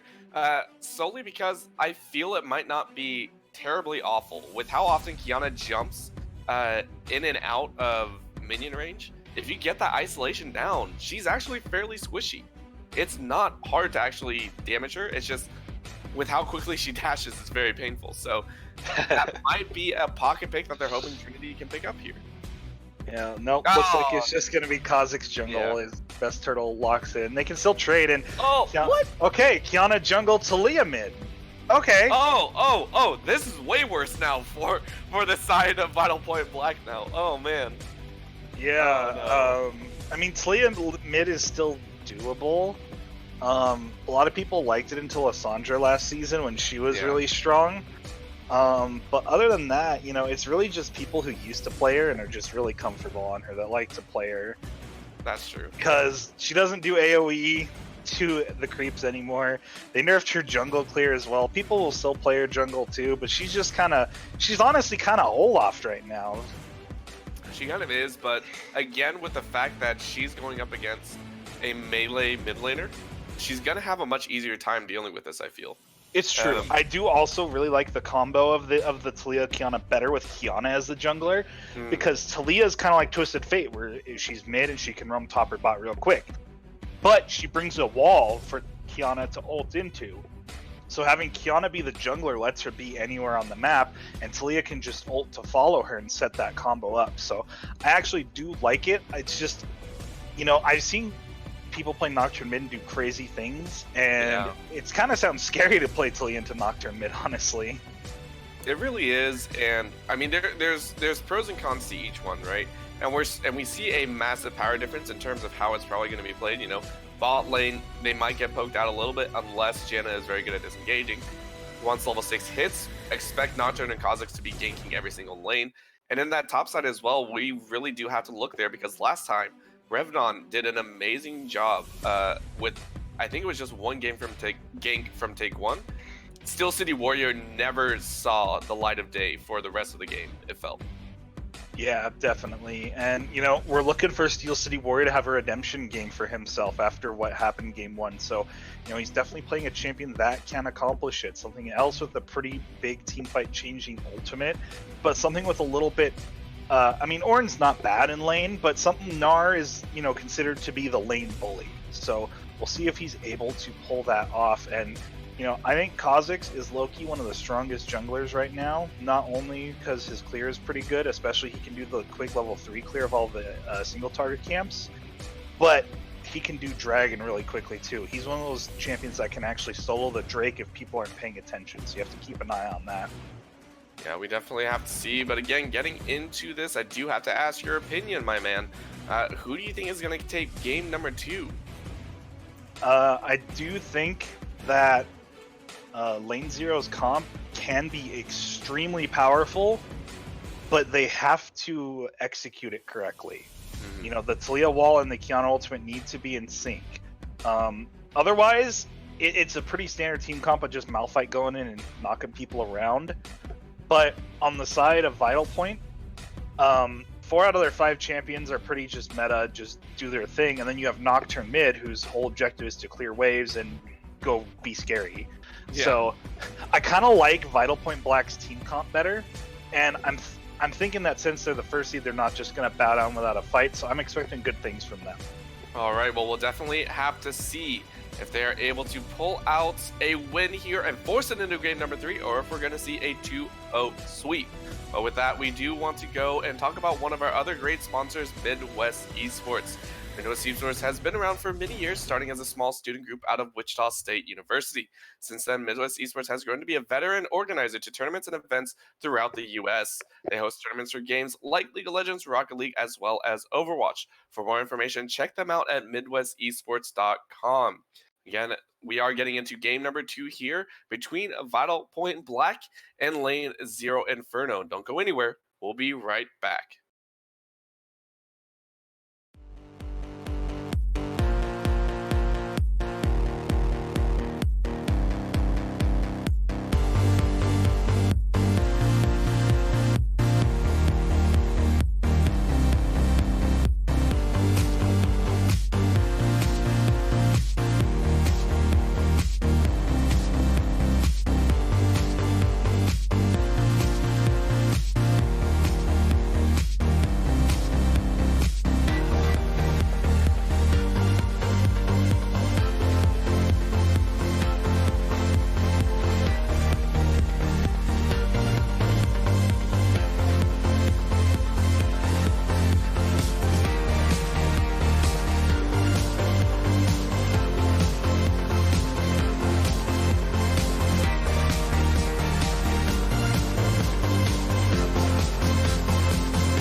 Alright, and welcome back, ladies and gentlemen, to game number 2 between Lane Zero Inferno and Vital Point Black. We have a fairly different team composition for each of these teams, I believe. This time a little bit squishier on the side of Lane Zero Inferno, but we get to see how it plays out as we see a full 5-man rush to the top side. Yeah, I think they understand that Steel City were at a bad game and they're going to try to kill them. Yeah, I mean, if it worked one game, why not do it again, honestly? Like, that's a very, very fair assessment right there. I mean, he spotted him out, though, so good on him to actually be up there on time, because a lot of the time, even in competitive games, people dilly-dally around a little bit early on and get caught out by something like that. So You see Kha'Zix put down a ward and go back and buy the sweeper, as a lot of junglers do now, whereas Take One just started sweeper. Gonna hold off a little bit there and make sure that those ganks are priority, because both these champions love to be aggressive, love to try and force their way through. So already that ward has been taken out. So sorry to Best Turtle CM, your ward is no more. Yeah, but honestly, those wards accomplish what they do. They're basically what side the jungler is on, and odds are they're probably going to still be on that side. So we'll help you in figuring out what side they're starting. But I really want to watch how Trinity plays this Nocturne. And he had to play support last game because their starting support wasn't here, and they brought in a sub to play mid, and he played Nautilus, did okay, couldn't find the kills early on that he needed, but now he's playing his main role in the mid lane, playing an interesting champion in the Nocturne against someone who should, in theory, bully him out quite a bit, so it'll be interesting to see how he goes through this lane. He's gonna feel pretty happy, and, or possibly not happy. We'll have to see. Already LaMelo is dancing his way up since he did get the level 2 advantage first, so again, very nice little hold right there. You see on the top side as well, Malphite and Rednon running that corrupted potion plus comment, so again, trying to bully out Steel City Warrior once again. Yeah, and I mean, he has comment, so he may just go AP Malphite. I mean, it's something I saw a lot kind of towards the end of last season, especially in the jungle, was the AP Malphite Predator jungle with all the ultimate cooldown things and just come out of nowhere and smack you with an AP Malphite ult. It's very, very true, yeah. I played it in a tournament game, in a tournament I played in last year. It was a lot of fun. But it's also not very surprising, yeah. Not necessarily something you kind of rely on. Yeah, that's true. I don't want to rely on this one champion that just ults every single time, you know, just looks weird. It's just too simple. He doesn't have a whole wall of text like Senna does, so he just can't be good, right? Yeah, anyway, besides that point, no hate on the right group, because honestly, new champions are awesome, but here we go. A little bit of fight on the bottom side. Bodas getting some nice chunks down on the light. Ooh, good damage as well. Havoc gets knocked up. This might be the trade that they're looking for, as we do see a heal coming out as well. Nice bounce on the ricochet there. Ooh, almost gets the kill. And we wanted to talk about how this bullying would work, how this Gragas would work on the bot side. I think we have our answer. Yeah, it's kind of the same story as last game, where the Gragas has to go in and engage to make things happen. And they're going to get poked down by... Except they swapped around. It's just both teams on blue side play a poke lane and a lane bully lane, and the other side play something that has to engage and land a bunch of feathers to get some CC going. So, you know, Janna is the queen of disengage, and, you know, Gragas can make things happen once he's 6, but until then, he has to rely on body slamming in, and you see just how much damage a Jhin Janna lane can do there. They're both pretty low, not having a good time thus far. Not at all. I mean, I do like this challenge, you know, they're syncing up pretty well with Bodas and Matthew really forcing it through, which does give Take One that advantage of being able to invade and have the rest of the team collapse. That does mean that Best Turtle CN is now going to get shoved out, not going to have as nice of a time, although he is up in CS, I believe, a little bit, so I believe that's a camp total, an advantage for Best Turtle. Yep, at this point it is. I'm surprised that Nocturne was able to run into the jungle so freely. You'd think Talia would have put a little more pressure on it, but either way, Best Turtle will secure his blue buff and continue on with his day. Yeah, looking at it though, this honestly, in my opinion, is kind of a win for the side of Vital Point Black. Again, no kills going down on the board. They are up in gold, which is also pretty surprising to see. With the advent of that mid lane pickup, you know, you have that Nocturne in the mid lane, and he's actually up in CS. So, I mean, he has to feel good about that, and that does mean that level 6 is all important now. Yep, both mid laners are level 5 right now, and ooh, that didn't do as much damage as I thought it was going to. But once the Paranoia is available, that is when he plays kind of like Twisted Fate, where he just wants to shove up lanes and just go roam and apply a bunch of pressure. And if an opportunity shows itself, he will use the Paranoia and go on in. Yeah, I actually think that didn't do as much damage is because the minions were actually getting shoved as well. So the minions actually tanked most of the shard damage on the ground, which is, if Trinity meant to do that, that's fairly smart, honestly. Because body blocking, and it's a big way to play that mid lane, especially as a melee, you know? Like, yeah, it's the same thing. I'm pretty sure that's what happened. And Yeah.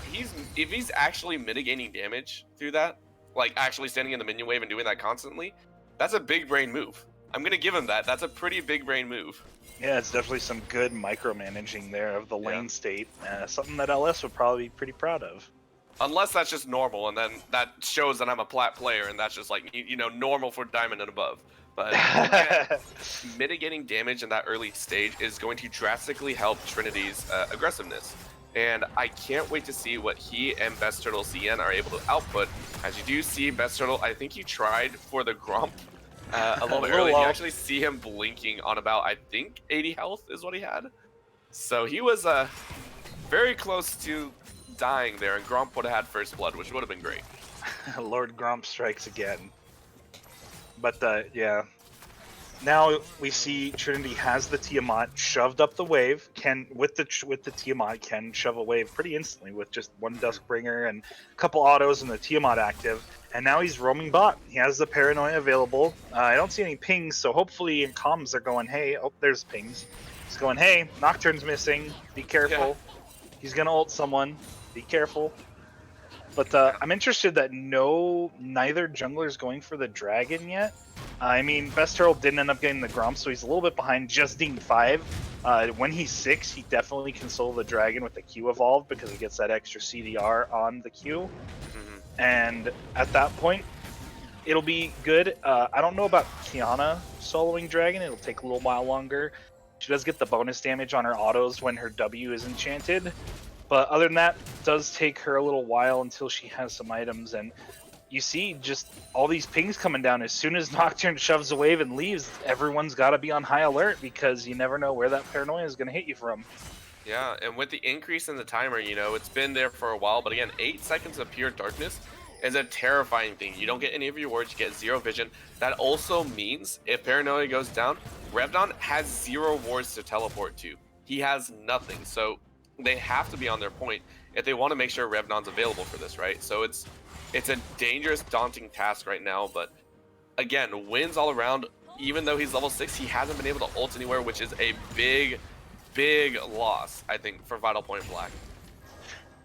Yeah, definitely. But on the side of lane 0, you know, Kiana wants to shove out and look for roams with her ultimate as well. However, with all the nerfs that have gone down on to Talia over the years, it's a little bit harder for her to shove waves like that. Oh, we do see a full bottom lane move. There it is. Exploding cast has been made. Oh! Light got chunked with the 4th shot. That might be the curtain call coming out as well. But no, they gently back off. And that was, that could have been very, very dangerous for both sides right there. Yeah, I think he still took the damage when he Featherstormed. Did Featherstorm a little bit on the late side there, but just making sure that nothing else happened because you gotta watch out for Jhin, even with just the Doran's Blade. If you're low health, that 4th shot will do its number on you. Yeah, and it very much almost killed him. And honestly, if Bodas had actually backed at that point, that would have been a kill. Straight up. He's sitting on 82 CS, hasn't backed at all right now, level 6. He is feeling great about what's going on. And look at this massive wave crashing. If they're able to push this all the way into the wave, that is a huge chunk of gold actually going to be missed by Light. Yeah, I don't think he's going to miss a whole lot, maybe 2 or 3 CS at most. But them backing right now, Kha'Zix is level 6. It looks like they're just going to get this Ocean Drake for free and start the Dragon timer going. Oh, here we go. Nice little jump in. Weaver's Wall has been used as well. Oh, the double bounce is real.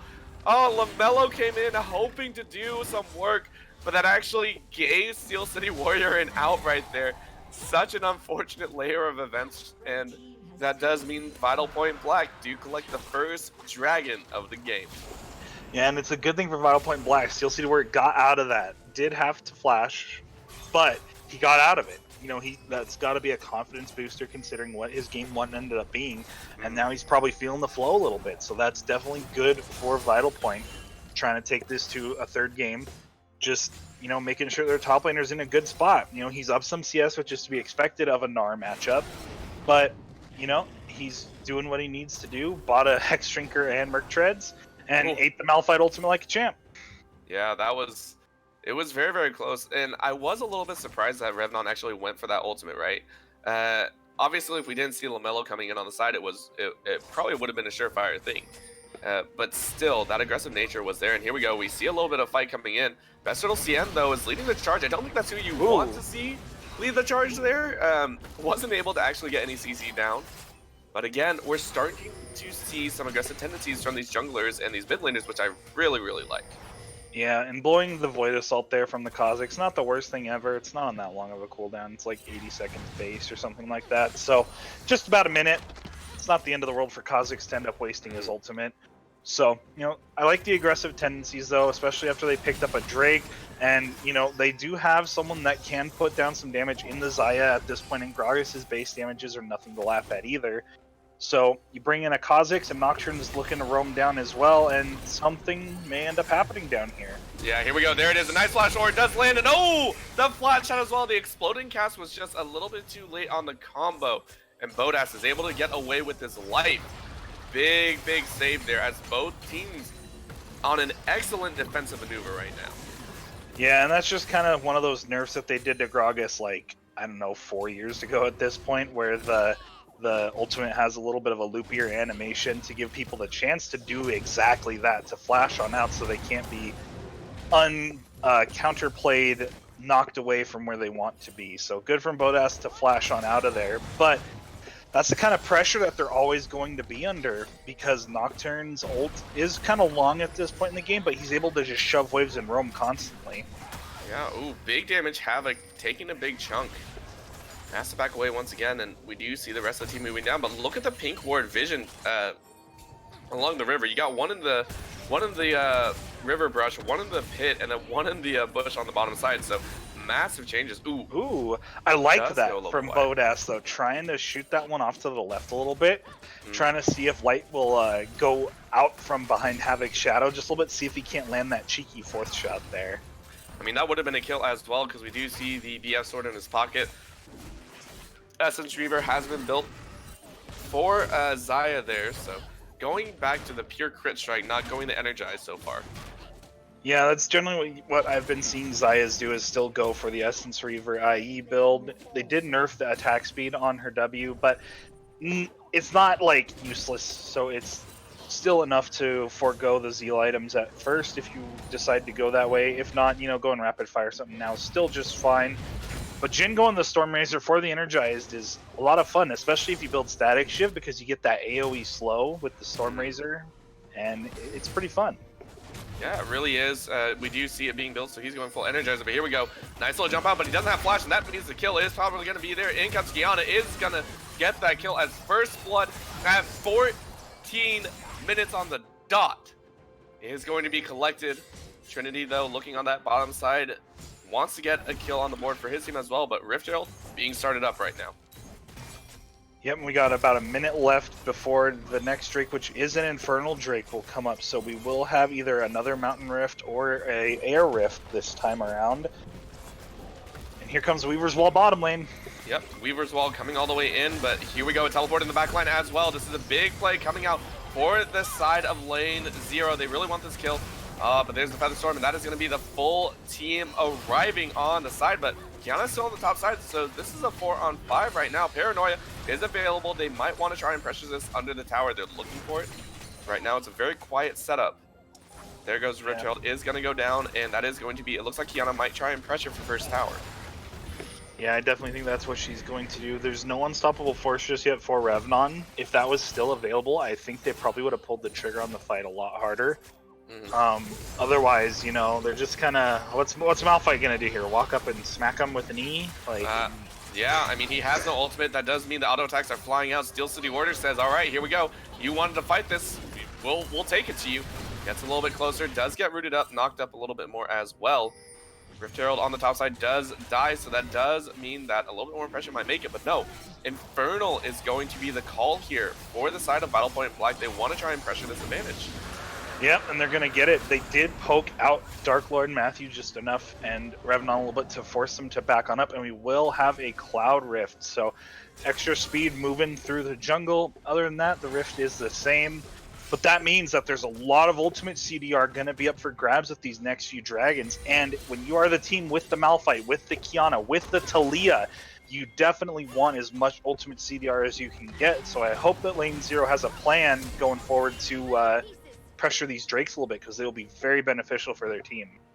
Yeah, I mean, this is almost a complete copy of game number 1, which was we saw Vital Point Black taking global objectives a lot of the time, and then we saw Lane Zero just get the kills and continually focus down enemies. So do you think this is going to be almost a complete repeat of game number 1? It might be. There's a lot less tankiness in this game, though. Malphite is building tank. Gnar will be somewhat tanky. But other than that, you've got Kiana and Kha'Zix in the jungle, both squishy assassin types. You've got Talia, a mage, mid, and Nocturne, who's going to be building as an assassin. And you have 80 carries, and then you have Gragas, who can become tanky, but is on a support's income, and a Janna. So I think these fights are going to be really more explosive, and that's no pun intended with the Kiana ultimate. But Curtain Call coming down just to poke him out a little bit. I love this. There you go. Give him the little dance. Yeah, last shot has made it, but again, this is a big, scary fight right here set up. Take One is in the back, ready to go with the supreme display of talent. But the rest, that actually gave enough time for the rest of the team to rotate. So nothing's going to be happening up top. And again, a 1.1k lead for Vital Point Black right now. Yep, but you know, Lane Zero always has that wombo combo of the Malphite ult, the Kiana ult, the Talia wall, and the Curtain Call. They can always make things happen, even if they're down a pretty substantial amount of gold. They can still find a way to win some fights. So Vital Point has to stay on their toes and be careful of it. Yeah, looking at it. And honestly, it's been so quiet, it's almost terrifying to see. It's very scary. Oh, there we go. Nice ultimate all the way in, and they look like they want to kill. There it is. Supreme Display is out, but Paranoia in the backline is going to land as well. That's going to be a 1 for 2 so far. They're going side by side. As you do see LaMelo on the backside getting chunked out as well. Doesn't seem like he's very happy. There it is. In goes the Revenant as he goes forward. Tries to get a little bit more. Nice body slam. Knocks him all the way back. The bouncing grenade does not land. But there it is. Nice little stun. But there is no Curtain Call to land. Overall, a 2 for 2, and honestly, both teams scrapping for an advantage. Yeah, and that was a pretty decent cast from Havoc there, just a slow Malphite to where he didn't get to smack. Oh! Oh! That looked like it hurt. That was like Sanguine Blade right there, and that's a nerfed Sanguine Blade too. This isn't even the one that first came out. Oh, Take One? Did it Take One and then said nope? Oh my gosh, that was... Take One went in, and Trinity said, okay, here we go. Oh my god, that was great. I think Trinity procced his passive on him for the bonus damage, smacked him with the Tiamat active. It's just like, alright, there we go, cool. I do believe he also got a shutdown, so that is an extra 150 gold in his pocket. He's now sitting at 2-0. He's probably going to go back, I think, get a Duskblade. He's sitting on 1,500, so I wonder what his next item buy is going to be. It does look like it is going to be that component, the Serrated Dirk. So again, his damage output is going to be very, very high. Yeah, I would imagine it would be Duskblade, maybe Yomu's. If he's really worried about vision, he could go the new Umbral Glaive, which is the old the ward spotting part of the old Duskblade. That's no longer there; it's its own item. Or he could go the AD version of Banshee's Veil, the new Edge of Night. He's got options, but Steel City Warrior doesn't have very many options except to run right now. Yeah, I mean, there it is, the nice ultimate, but that was at the peak of the ultimate. Oh, Supreme Display of Talent once again lands, and that's going to be a kill. Take One getting chunked out very, very low, very quickly. Does get away just quietly. He might be able to get it. Wants to keep running, but might get the kill. One more. Oh, the Q got canceled! He got it, Revenant, able to secure the kill, and in a very close 2v2 actually. That is going to be Vital Point Black taking it, or Lane Zero coming back, and now they are up 200 gold for the first time in this game. Yeah, and once again, they have the kill advantage just like they did last game, but the gold is a different story, and we got one of the Drakes coming up, but here's Weaver's Wall. Fat Boy does not have a way out. He cannot get through that skinny gap as Havoc has to flash over the wall. That is going to be a save key, but I mean, that was very close to a very, very sad death for him. Yeah, it was a great Weaver's Wall, blocked off the body slam, but here comes Paranoia. That was a great one right there. Stopwatch has been used, but LaMelo is going to go down. Dragon is collected on the other side, but that's going to be the feathers flying fast and furious right now. In goes Turtle CN as he's looking for that fight. Steel City Warrior does dash over the side. Misses the Gnar on the side. Very nice flash by Boat has to go up instead of down. That's going to not only that, down. But he procced the Jin passive too and was really fast. So yes. I think Steel City Warrior thought if he did it quick enough, he could catch him. Unfortunately, Jin, even with ninja tabbies instead of boots of speed or the Swifty boots, still really fast. Still extremely fast, but again, these fights are honestly so chaotic and such a fiesta that I feel Battle Point Black are like, they have the composition right for this type of battle, but it's too chaotic to really keep track of for them. They want to blow up one person, they want to try and fight it, but their burst damage comes in one fell swoop. The Paranoia, the jump in with Turtle, and that Gnar ultimate as well. I mean, this time he has done very well. He's done much better with his ultimate, Steel City Warrior, but again, because of the close proximity of the ultimate, he's just not finding purchase. Yeah, and the fights are going to get more chaotic because they got that Cloud Drake. They have the 10% ultimate CDR for things such as the Supreme Display of Talent and the Unstoppable Force that have relatively higher cooldowns than normal ultimate abilities do. Nice little tornado there does stop Turtle's potential. But here we go, a little bit of a fight coming in here. Revnon says hello. This might be a repeat all over again of the earlier 2v2. There it is, a little bit of a fight going in. This time it's LaMelo, and LaMelo definitely there you go. damage that he has before. Turtle says, all right, thank you very much. I'll jump right in once again. They look for it, they get it. There we go. Oh, no. that cast. Cast actually blows him backwards, and that's going to be enough. No, there it is, and this is an all-out fight now. Supreme Display of Talent only catches one. In goes the last one, and curtain call has been made. Collection of 2-1 in favor of lane 0 as they collect the bottom lane tower as well. Yeah, but Trinity on the side with the Sanguine Blade. When you're split pushing, you get the bonus attack speed from it. So he's just over there smacking towers. He doesn't even need to group up to accomplish something for his team. He's just over there hitting the side lane, getting it going. But yeah, you saw it. Even when the Malphite still does a lot of damage, even when he's not building AP. His base damages are just still extremely high, and it's enough to beat down something like the Kha'Zix in that amount of time. Oh my lord, Trinity getting found out as well by Revnon, but is able to use the Blasting Cone over the wall. And honestly, this time around, Steel City Warrior has definitely done better, but this time we're actually seeing LaMelo in that mid lane have a very difficult time trying to find purchase with a lot of his engages, right? We've seen the Weaver's Wall, I think, used once in that top side.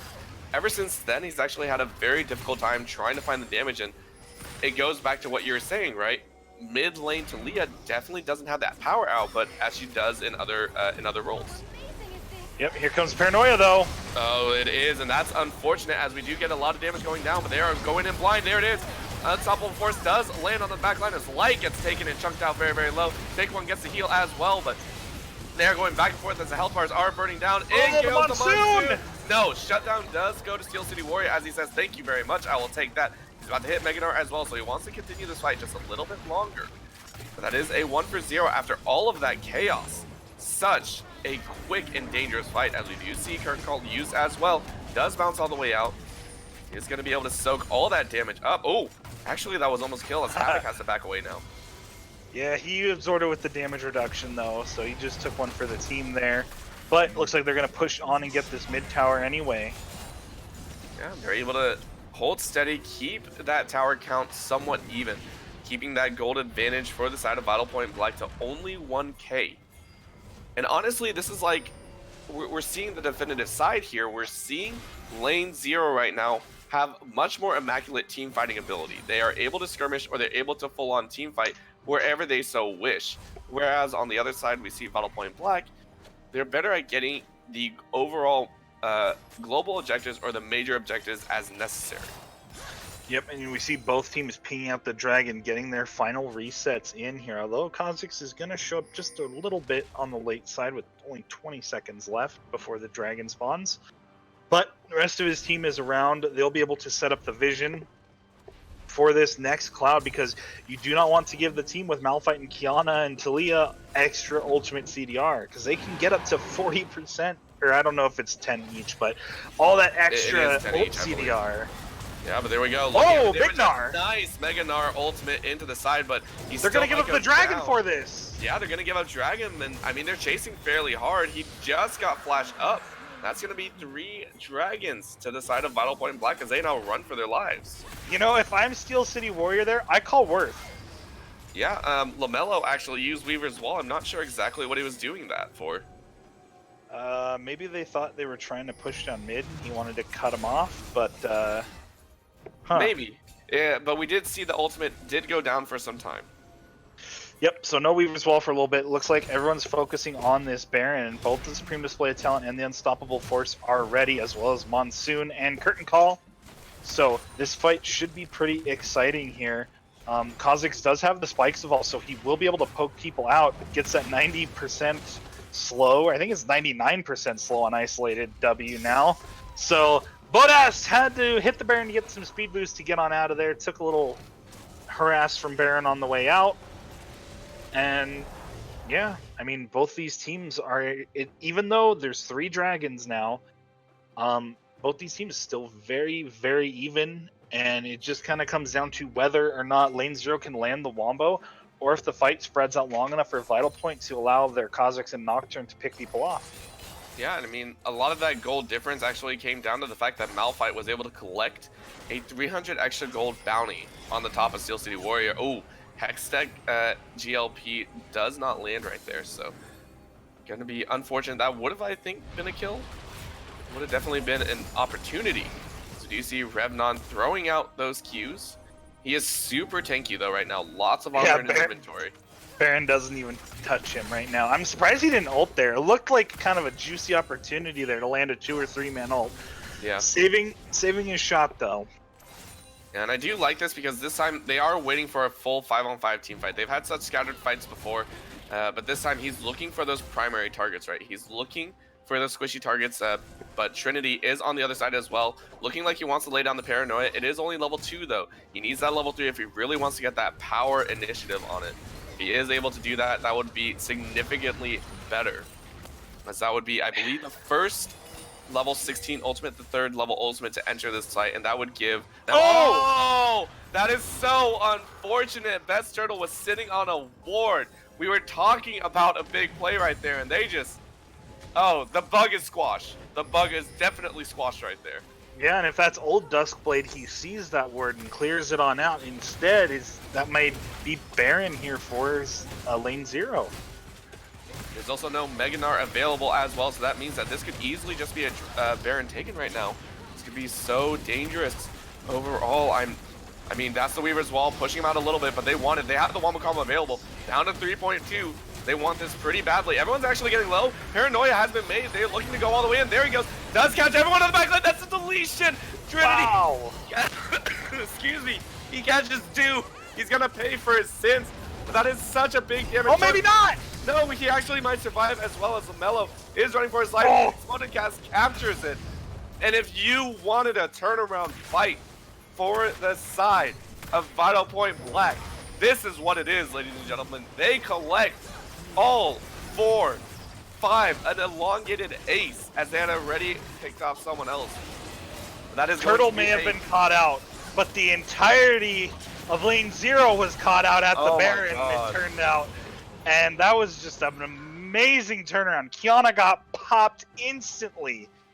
And Malphite just like, he just got popped as well. And man, that is exactly what Vital Point needed here.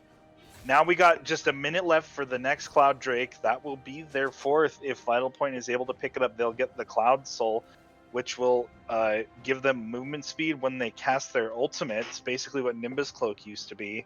So that will be pretty good for something like Kha'Zix, who has multiple or has his ultimate on such a low cooldown. He goes invisible. That will give him more mobility during that. Not to mention just the extra ult CDR from the dragon itself.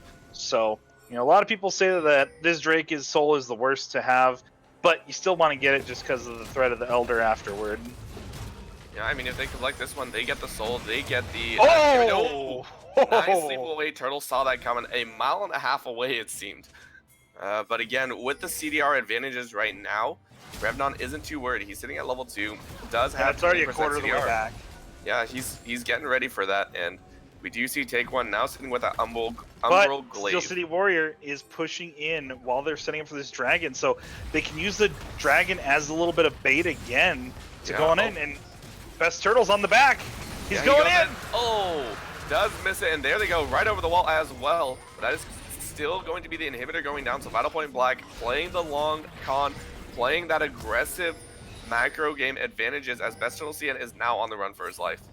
Yeah, he might be able to get out of here. Nope. Nope. Matthew says Darn no. targeted abilities anyway. Who needs them?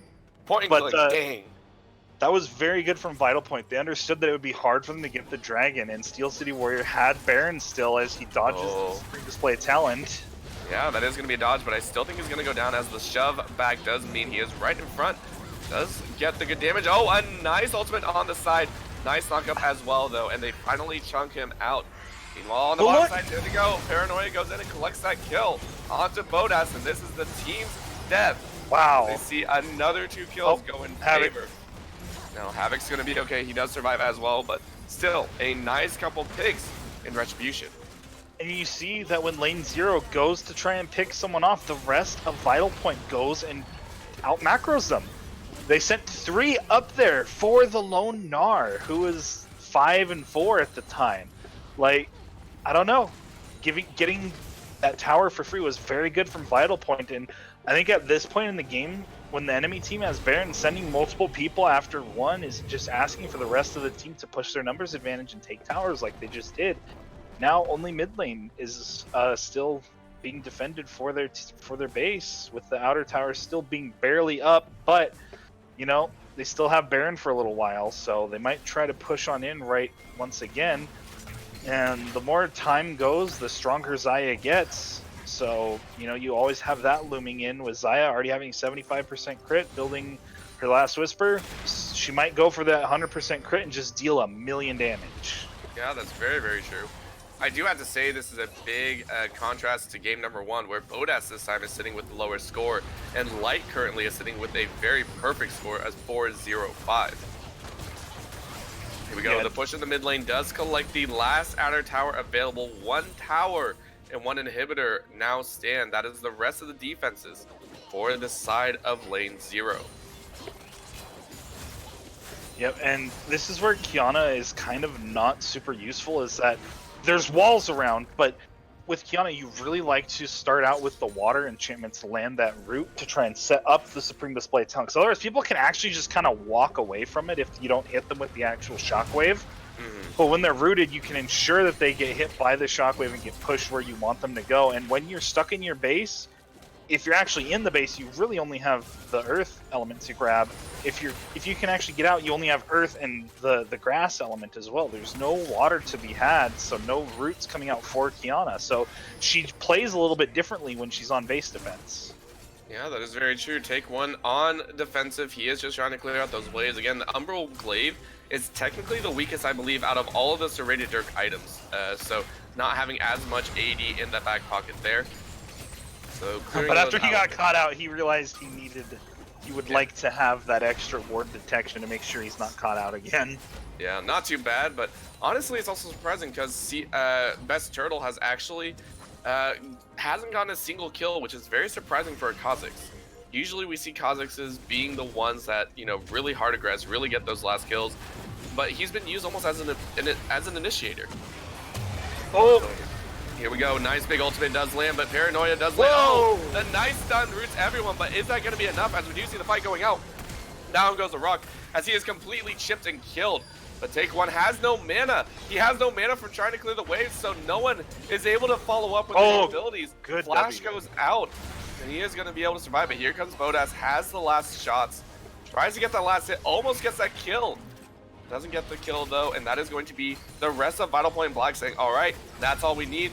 Oh, a nice flash forward does land, but no, flash out as well from Bodas, and once again, Exploding Cast does not catch anything as the last final inhibitor does go down.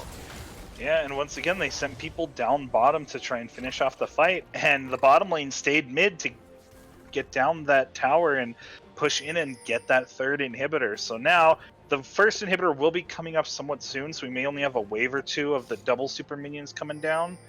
But you've got Baron up, you've got the next Drake up soon, and Light's strong enough to where he can just solo this if he really wants to. It's up in 10 seconds, and I think that's exactly what he's going to do. Havoc is just here making sure they're not just going to do Baron, and the rest of the team's kind of stuck on base defense because of the 3 inhibs down. So at this point, this is Vital Point Black's game to lose. Really is, but again, closing out games tends to be the hardest thing for a lot of players, or a lot of teams actually. Trying to find that last one, trying to, find that opening. With 3 inhibitors down, it is very, very easy, as you said, extremely easy. But again, one wrong move does mean that Bodas has the potential to really just pop off. He has been doing fairly well, sitting on 3.5 items. I do believe he has the potential to be able to waylay into some of these players. Definitely. However, what's really good at ending games? Elder Drake, which is the next Drake. And if the game goes that long, whoever gets that Elder Drake is going to have a real easy time at ending the game, because you only have to get people down to 20% to finish them off, and both these teams should be very capable of doing that. So whichever team ends up getting the Elder, if it goes that long, will probably end up winning the game. Yeah, I mean, I don't think it even matters, as we do see the Baron just being shredded right now. In goes the Paranoia, though. That is going to be on that mid lane, not in the mid lane, just trying to make sure no one can see on that side. So that is Paranoia down for later. That's one big ultimate down. Out goes the jump. Oh, good flash. Good jump out. Vets Turtle is able to keep himself alive, keep that other Baron alive as well. Big ultimate for big ultimate has been used, so we'll have to see how the side of lane 0 are able to keep themselves alive in this game. Yeah, and it's going to be tricky for them to actually win the game. They're going to have to survive this Baron for 3 minutes. Then about a minute and a half later, the Elder Drake's going to come up, and they're going to need to either win that fight or steal the Drake and win the ensuing fight. And even then, they have 6 turrets and 3 inhibitors still up on the side of Vital Point Black's base, whereas they just have their Nexus turrets and Nexus and if the inhibitors come back up. So they're going to have to pull some real funny shenanigans to whittle their way out of this one. It's very possible, but it's going to be real interesting for them to pull it off. Yeah, I can definitely agree with that. And honestly, if they want to find a window in, I feel it's going to be picking off Best Turtle right now. He has constantly not had a very fun time on this Kha'Zix. So if they need to pick on anyone, it's definitely going to be the squishy one. Here they go. Weaver's Wall down the middle. Yep, Weaver's Wall is going to hold, and they do catch it. Paranoia is down. Paranoia is down. If they want to do anything, this is it. Oh, but the big explosion cast does mess up the wombo combo. As Steel City Warrior only catches one of the ultimate, but look at the health bars flying out in the backline. He goes, and the health bars are being shredded down as they so wish. The 2 deaths is there as well, as the damage is not enough for the side of this lane 0 team, but they do collect 1 back. Yeah. And that was a messy fight overall, as it's 1 for 2 so far. LaMelo not having a good time trying to clear those waves. Is level 17, but doesn't have any shred just yet, except for the Morellonomicon. Yeah, and Light got out of that fight with actually 1 HP. He managed to survive somehow. And that's the difference between these fights, is people got away with low health. If someone gets Elder Drake, that will not happen. And, it looks like that Vital Point is just going to sit back and potentially play for that Elder unless they can find this push with the last little bit of their Baron. Yeah, I mean, that wombo combo unfortunately did not land. We actually saw the explosive cast knock everyone away as Steel City Warrior actually went in. And that desync is the window of opportunity for the side of this lane 0 squad right now. If they can continue to offset some of these ultimates, they have an opportunity. They have that chance. As you stated before, Light almost taken out of the game there. Just a little bit more push, and they have the potential to do a full team wipe. They have held on so well. 40 minutes right now. Yep, and it looks like Light will not be going for a Guardian Angel, has a Vamp Scepter, probably going to build that into a Mercurial Scimitar just to make sure he doesn't get hit by the Supreme Display of Talent. And if he does, he can just QSS right on out of it and continue. He might just build Bloodthirster and say, I have my ult, that's all I need. But yeah, their inhibs are coming back up, so they might try to siege this on up until the Drake, but there's an ult. Yeah, I mean, oh no, the Weavers will actually cut off multiple members of the other side as Paranoia goes in as well. There goes the ultimate on the bottom side, but here we go in the backline. In comes the Paranoia ultimate. Supremely Slayer Sound is not any better as well as it doesn't land 1-for-1 so far, but look at the auto attacks coming out fast and fierce. Bodas says, thank you very much, I will continue. He is on a rampage right now. He is pushing forward, and that's a 2-for-2 so far. Curtain call has been called as well. Blasting away as best he can, but doesn't collect another kill. That was a 1750 possible damage on that last shot if it hit. Yeah, and you see just how close these fights still are, even with a 7,000 gold lead at this point in the game. But once again, Elder Drake is looming, under a minute now for that, and the inhibitors are being taken by the minions as Lane 0 did not push their waves to the point where they would push for themselves. Minions ended up taking an inhib, which will be a nagging nuisance as this Elder Drake is coming up. Yeah, and honestly, this game has come down to Bodas versus the world. We saw him output that much damage, and honestly, Trinity on this Nocturne, he went in and yet still died fairly quickly. He's very, very squishy and very susceptible to a lot of these ultimates right now. And so these teams are fighting on a nice edge. It's who can get the ultimate combination off first, who can get it off better, and who can retaliate with extra damage, it feels. Yep, definitely. And, you know, this Elder Drake fight is probably going to end up sealing the deal here. Whichever team wins this can just push on in and win, I feel. Yeah, it's definitely going to be it, but this is the last stand chance. As you stated, Elder Drake is on the table. Whoever falls here is good route! That is a huge route, but now a nice follow-up as well. In goes the Paranoia as well, but Weaver's Ball does cut off most of the fight as well. Big kills right there, Big Gnar ultimate back, but that doesn't mean anything, as that is going to be a couple kills going down. Look at the damage. Bodas says, I'm here to help, guys. We will do this as a team, as it is 3 for 4 in favor of this Lane 0 squad. Oh my gosh. But Turtle is still alive, so they can't do the Elder because he would either steal it or get something else, and he's pushing the wave up to try and pressure this inhibitor. He's full health all of a sudden. Yeah, I mean, if this was a team to test your mettle, this is it. If this was a game right now, because this Lane 0 squad has shown that they are resilient to a fault, it seems. Yeah, and they won't say die. They have the team comp that can come back from just about anything. As we're seeing, there's still a massive gold lead, 6,000 almost gold, and they're still able to win fights. Just due to the nature of the champions, and that's even with Xayah dodging out on the Supreme Display of Talent. She still took a ton of damage and ended up dying. She really did, and we're starting to see a few inklings of crumbling throughout this entire team. You know, they're having some issues trying to find the way in. Death Stance. Yeah. Excuse me. They're definitely having some issues trying to find purchase right now because of how aggressive this Revnon has been. On this ultimate, whoa! Turtle immediately had to hop back out. That is such a big one as Weaver's Wall goes out again. They have to do this quickly though. This is a big one. Oh! Nice! Oh! Best Turtle might go down here. Supreme Display of Talent doesn't land on anyone.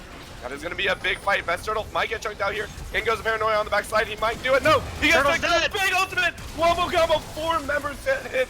This might be what they need as Steel City Warrior does get a 4-man ultimate. That's not going to be enough. One dies in the backside as well. That is going to be it as the rest of the team does scatter. But that is possibly going to be the kill as they do see fit. One Nexus Tower actually goes down as Steel City Warrior collects. That is going to be Elder Dragon being slain right there as they do hold. Oh, look at the damage. Look at the damage coming out of Light. Looks to try and get one more. Auto attack. Steel City Warrior's going for the Nexus. He is going for it as best he can, trying to stop the backs, and Light has stalled out long enough, so Bodas will not go back in time. Heal is used as well. One more auto attack. Oh, Elder Drake! And they might be able to hold. This might be it. There it is. They hold, but their base is in shambles. They risked it all. They get the Elder Dragon, but at what cost? Yeah, and it may take them a few minutes to push out all these minions and get themselves to a point where they feel comfortable pushing. And at that point, Baron might be gone too. And after multiple Barons, this Baron will be stronger. It still only lasts for the little bit amount of time, but at this point in the game, getting any buffs you can will just add up eventually. And you saw the Elder Drake executing Light, even though he had Death's Dance and probably could have life stolen his way through. That Elder Drake said no. So they got to really be careful about this next fight with the Elder Drake against them with the Wombo. They could all get wiped instantly if they get hit up by another 4-man Malphite like that one we saw. That is so true, and it's a terrifying thought, right? Because of the fact that Jhin is known as the best executing ADC with his empowered damage on low targets. It's just so damaging to know that there might not be a chance. This last team fight is all they can have, and this is the issue with running all AD right now that we're seeing, right? Every single one of them is AD, meaning the stack of armor. You see a Revenant with that much armor, he doesn't care about anyone. Oh my lord, this and he's not even full build yet. He can still finish Thornmail and then another item, so he could just build even more. And he has a Titanic Hydra because why not? It synergizes very well with Malphite's new W, and he's just going to be an unkillable wall as they're looking to sneak this Baron. Oh, they do get over the wall. I don't know if anyone's seen it, but they do spot it out now, so this could be very, very dangerous. Oh, a nice ultimate Supreme deals talent. Only catches the support, though. Paranoia goes down as well. Trinity looking for that fight in. There he goes, They're all the way to the back line. Range. Yeah, but Bodas isn't there. Bodas, their main damage source, is not there. They do get the root. That is going to be it. The Baron goes down. They collect the Baron. That is what they want. This is a last-ditch tap, but there it is. The first damage from the Elder Dragon. It's coming in to show. That might be it. There we go. They get 4 for 2 right now, as Lane Zero have battled for 30 minutes, hoping to have their chance, hoping to have a window of opportunity, and they have fought and earned it. Yeah, but Turtle's looking like he's going to go down bottom and try to take out an inhibitor maybe, or push the wave in. I think he got spotted on the wave, so Kiana's going to go back. Take One is going to go back and meet him up. Redemption trying to stop the back. It's successful.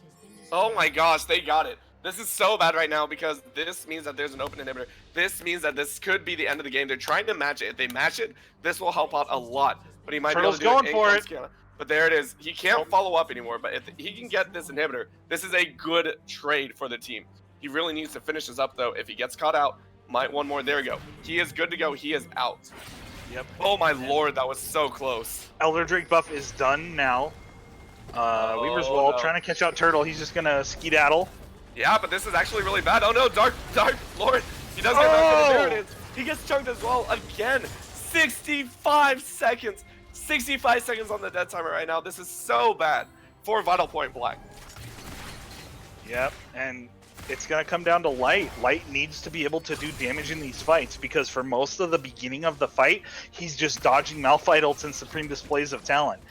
He's not able to put out damage in the start of the fight, and he ends up getting chunked to half health just trying to exist. So he needs to be careful, but pushing on in is 5 strong. I mean, if this was a time to say, we told you so, or that we thought this game was going to go the long distance, this is it. Lane Zero are saying we are on the pinnacle of ending this quickly, but no, Take One goes down, but that's one inhibitor next tower going down. Paranoia goes down. Good stun goes out, and that's a 1-for-1 trade. Oh, that is going to be Light taking out Revenant. Might go for it. He does. He gets it. ADC down. ADC is down. That might be all they called for. That is going to be the kill as well. 1 tower still remains. They're going for the kills, though. Look at Bodas. Bodas gets a triple kill to end the freaking game. That is going to be Lane Zero taking it 2-0 in a nail biter of almost 50 minutes as they say GG to move on to the semifinals. And what a fantastic game. We saw both of these games. The other team, the team that ended up winning, lasted out the dragons and made it work for them. They didn't even get they got 1 dragon. They ended up getting the Elder, and that Elder buff was massive in picking off Light, picking off the stragglers, making sure that they could not escape with low health. And some people will say that that's OP and this and that and the other thing.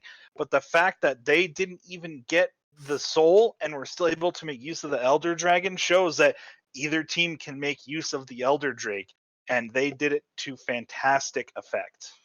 Yeah, and I mean, if you look at it overall and you take a look at what happened, we saw team fight after team fight go in favor of the side of in favor of the side of Vital Point Black. Every single time they use the paranoia to advantage, but it was one single fight, I feel, in the top lane, right as they were pushing for that inhibitor. And it was that one team fight where just none of the ultimates really connected, and it gave Bodas a chance to uh, really pick it up and really push forward, right? Yeah. And after that, it seemed everything fell Lane Zero's way. Beautiful job by them, beautiful push on their part, and a beautiful hold. They played that with no towers available to them, and they Yeah. held on. That is one of the best defenses I've ever seen out of a team. It just got to the point where Trinity couldn't really hold his own in a side lane anymore because one, Malphite had so much armor that Trinity was never going to do any damage to him. Kiana could come out of nowhere and kill him. And even if Talia shows up, she has Zanya, she has ways to outlast him and buy time for someone else to come help. And Trinity's just wasn't able to push in the side lane effectively anymore. And even then, once you have their whole base destroyed except for the Nexus, you still have to get past the champions, and they just did a fantastic job of defending. And they ended up playing really well to defend themselves, even after some macro mistakes where they ended up giving up their base for these other things. They still made it work for them. Yeah, and I mean, after losing my voice, and I think that was a beautiful series to lose my voice on, they come out 2-0. They will be moving on to go on to the semifinals, face off against the next challenger, and we'll have to see who they'll play against and if they can continue this immaculate run through the Upsurge Contenders series playoffs. So once again, from all of us here at the broadcasting desk for Upsurge Esports, we thank you so much for tuning in and have a fantastic night.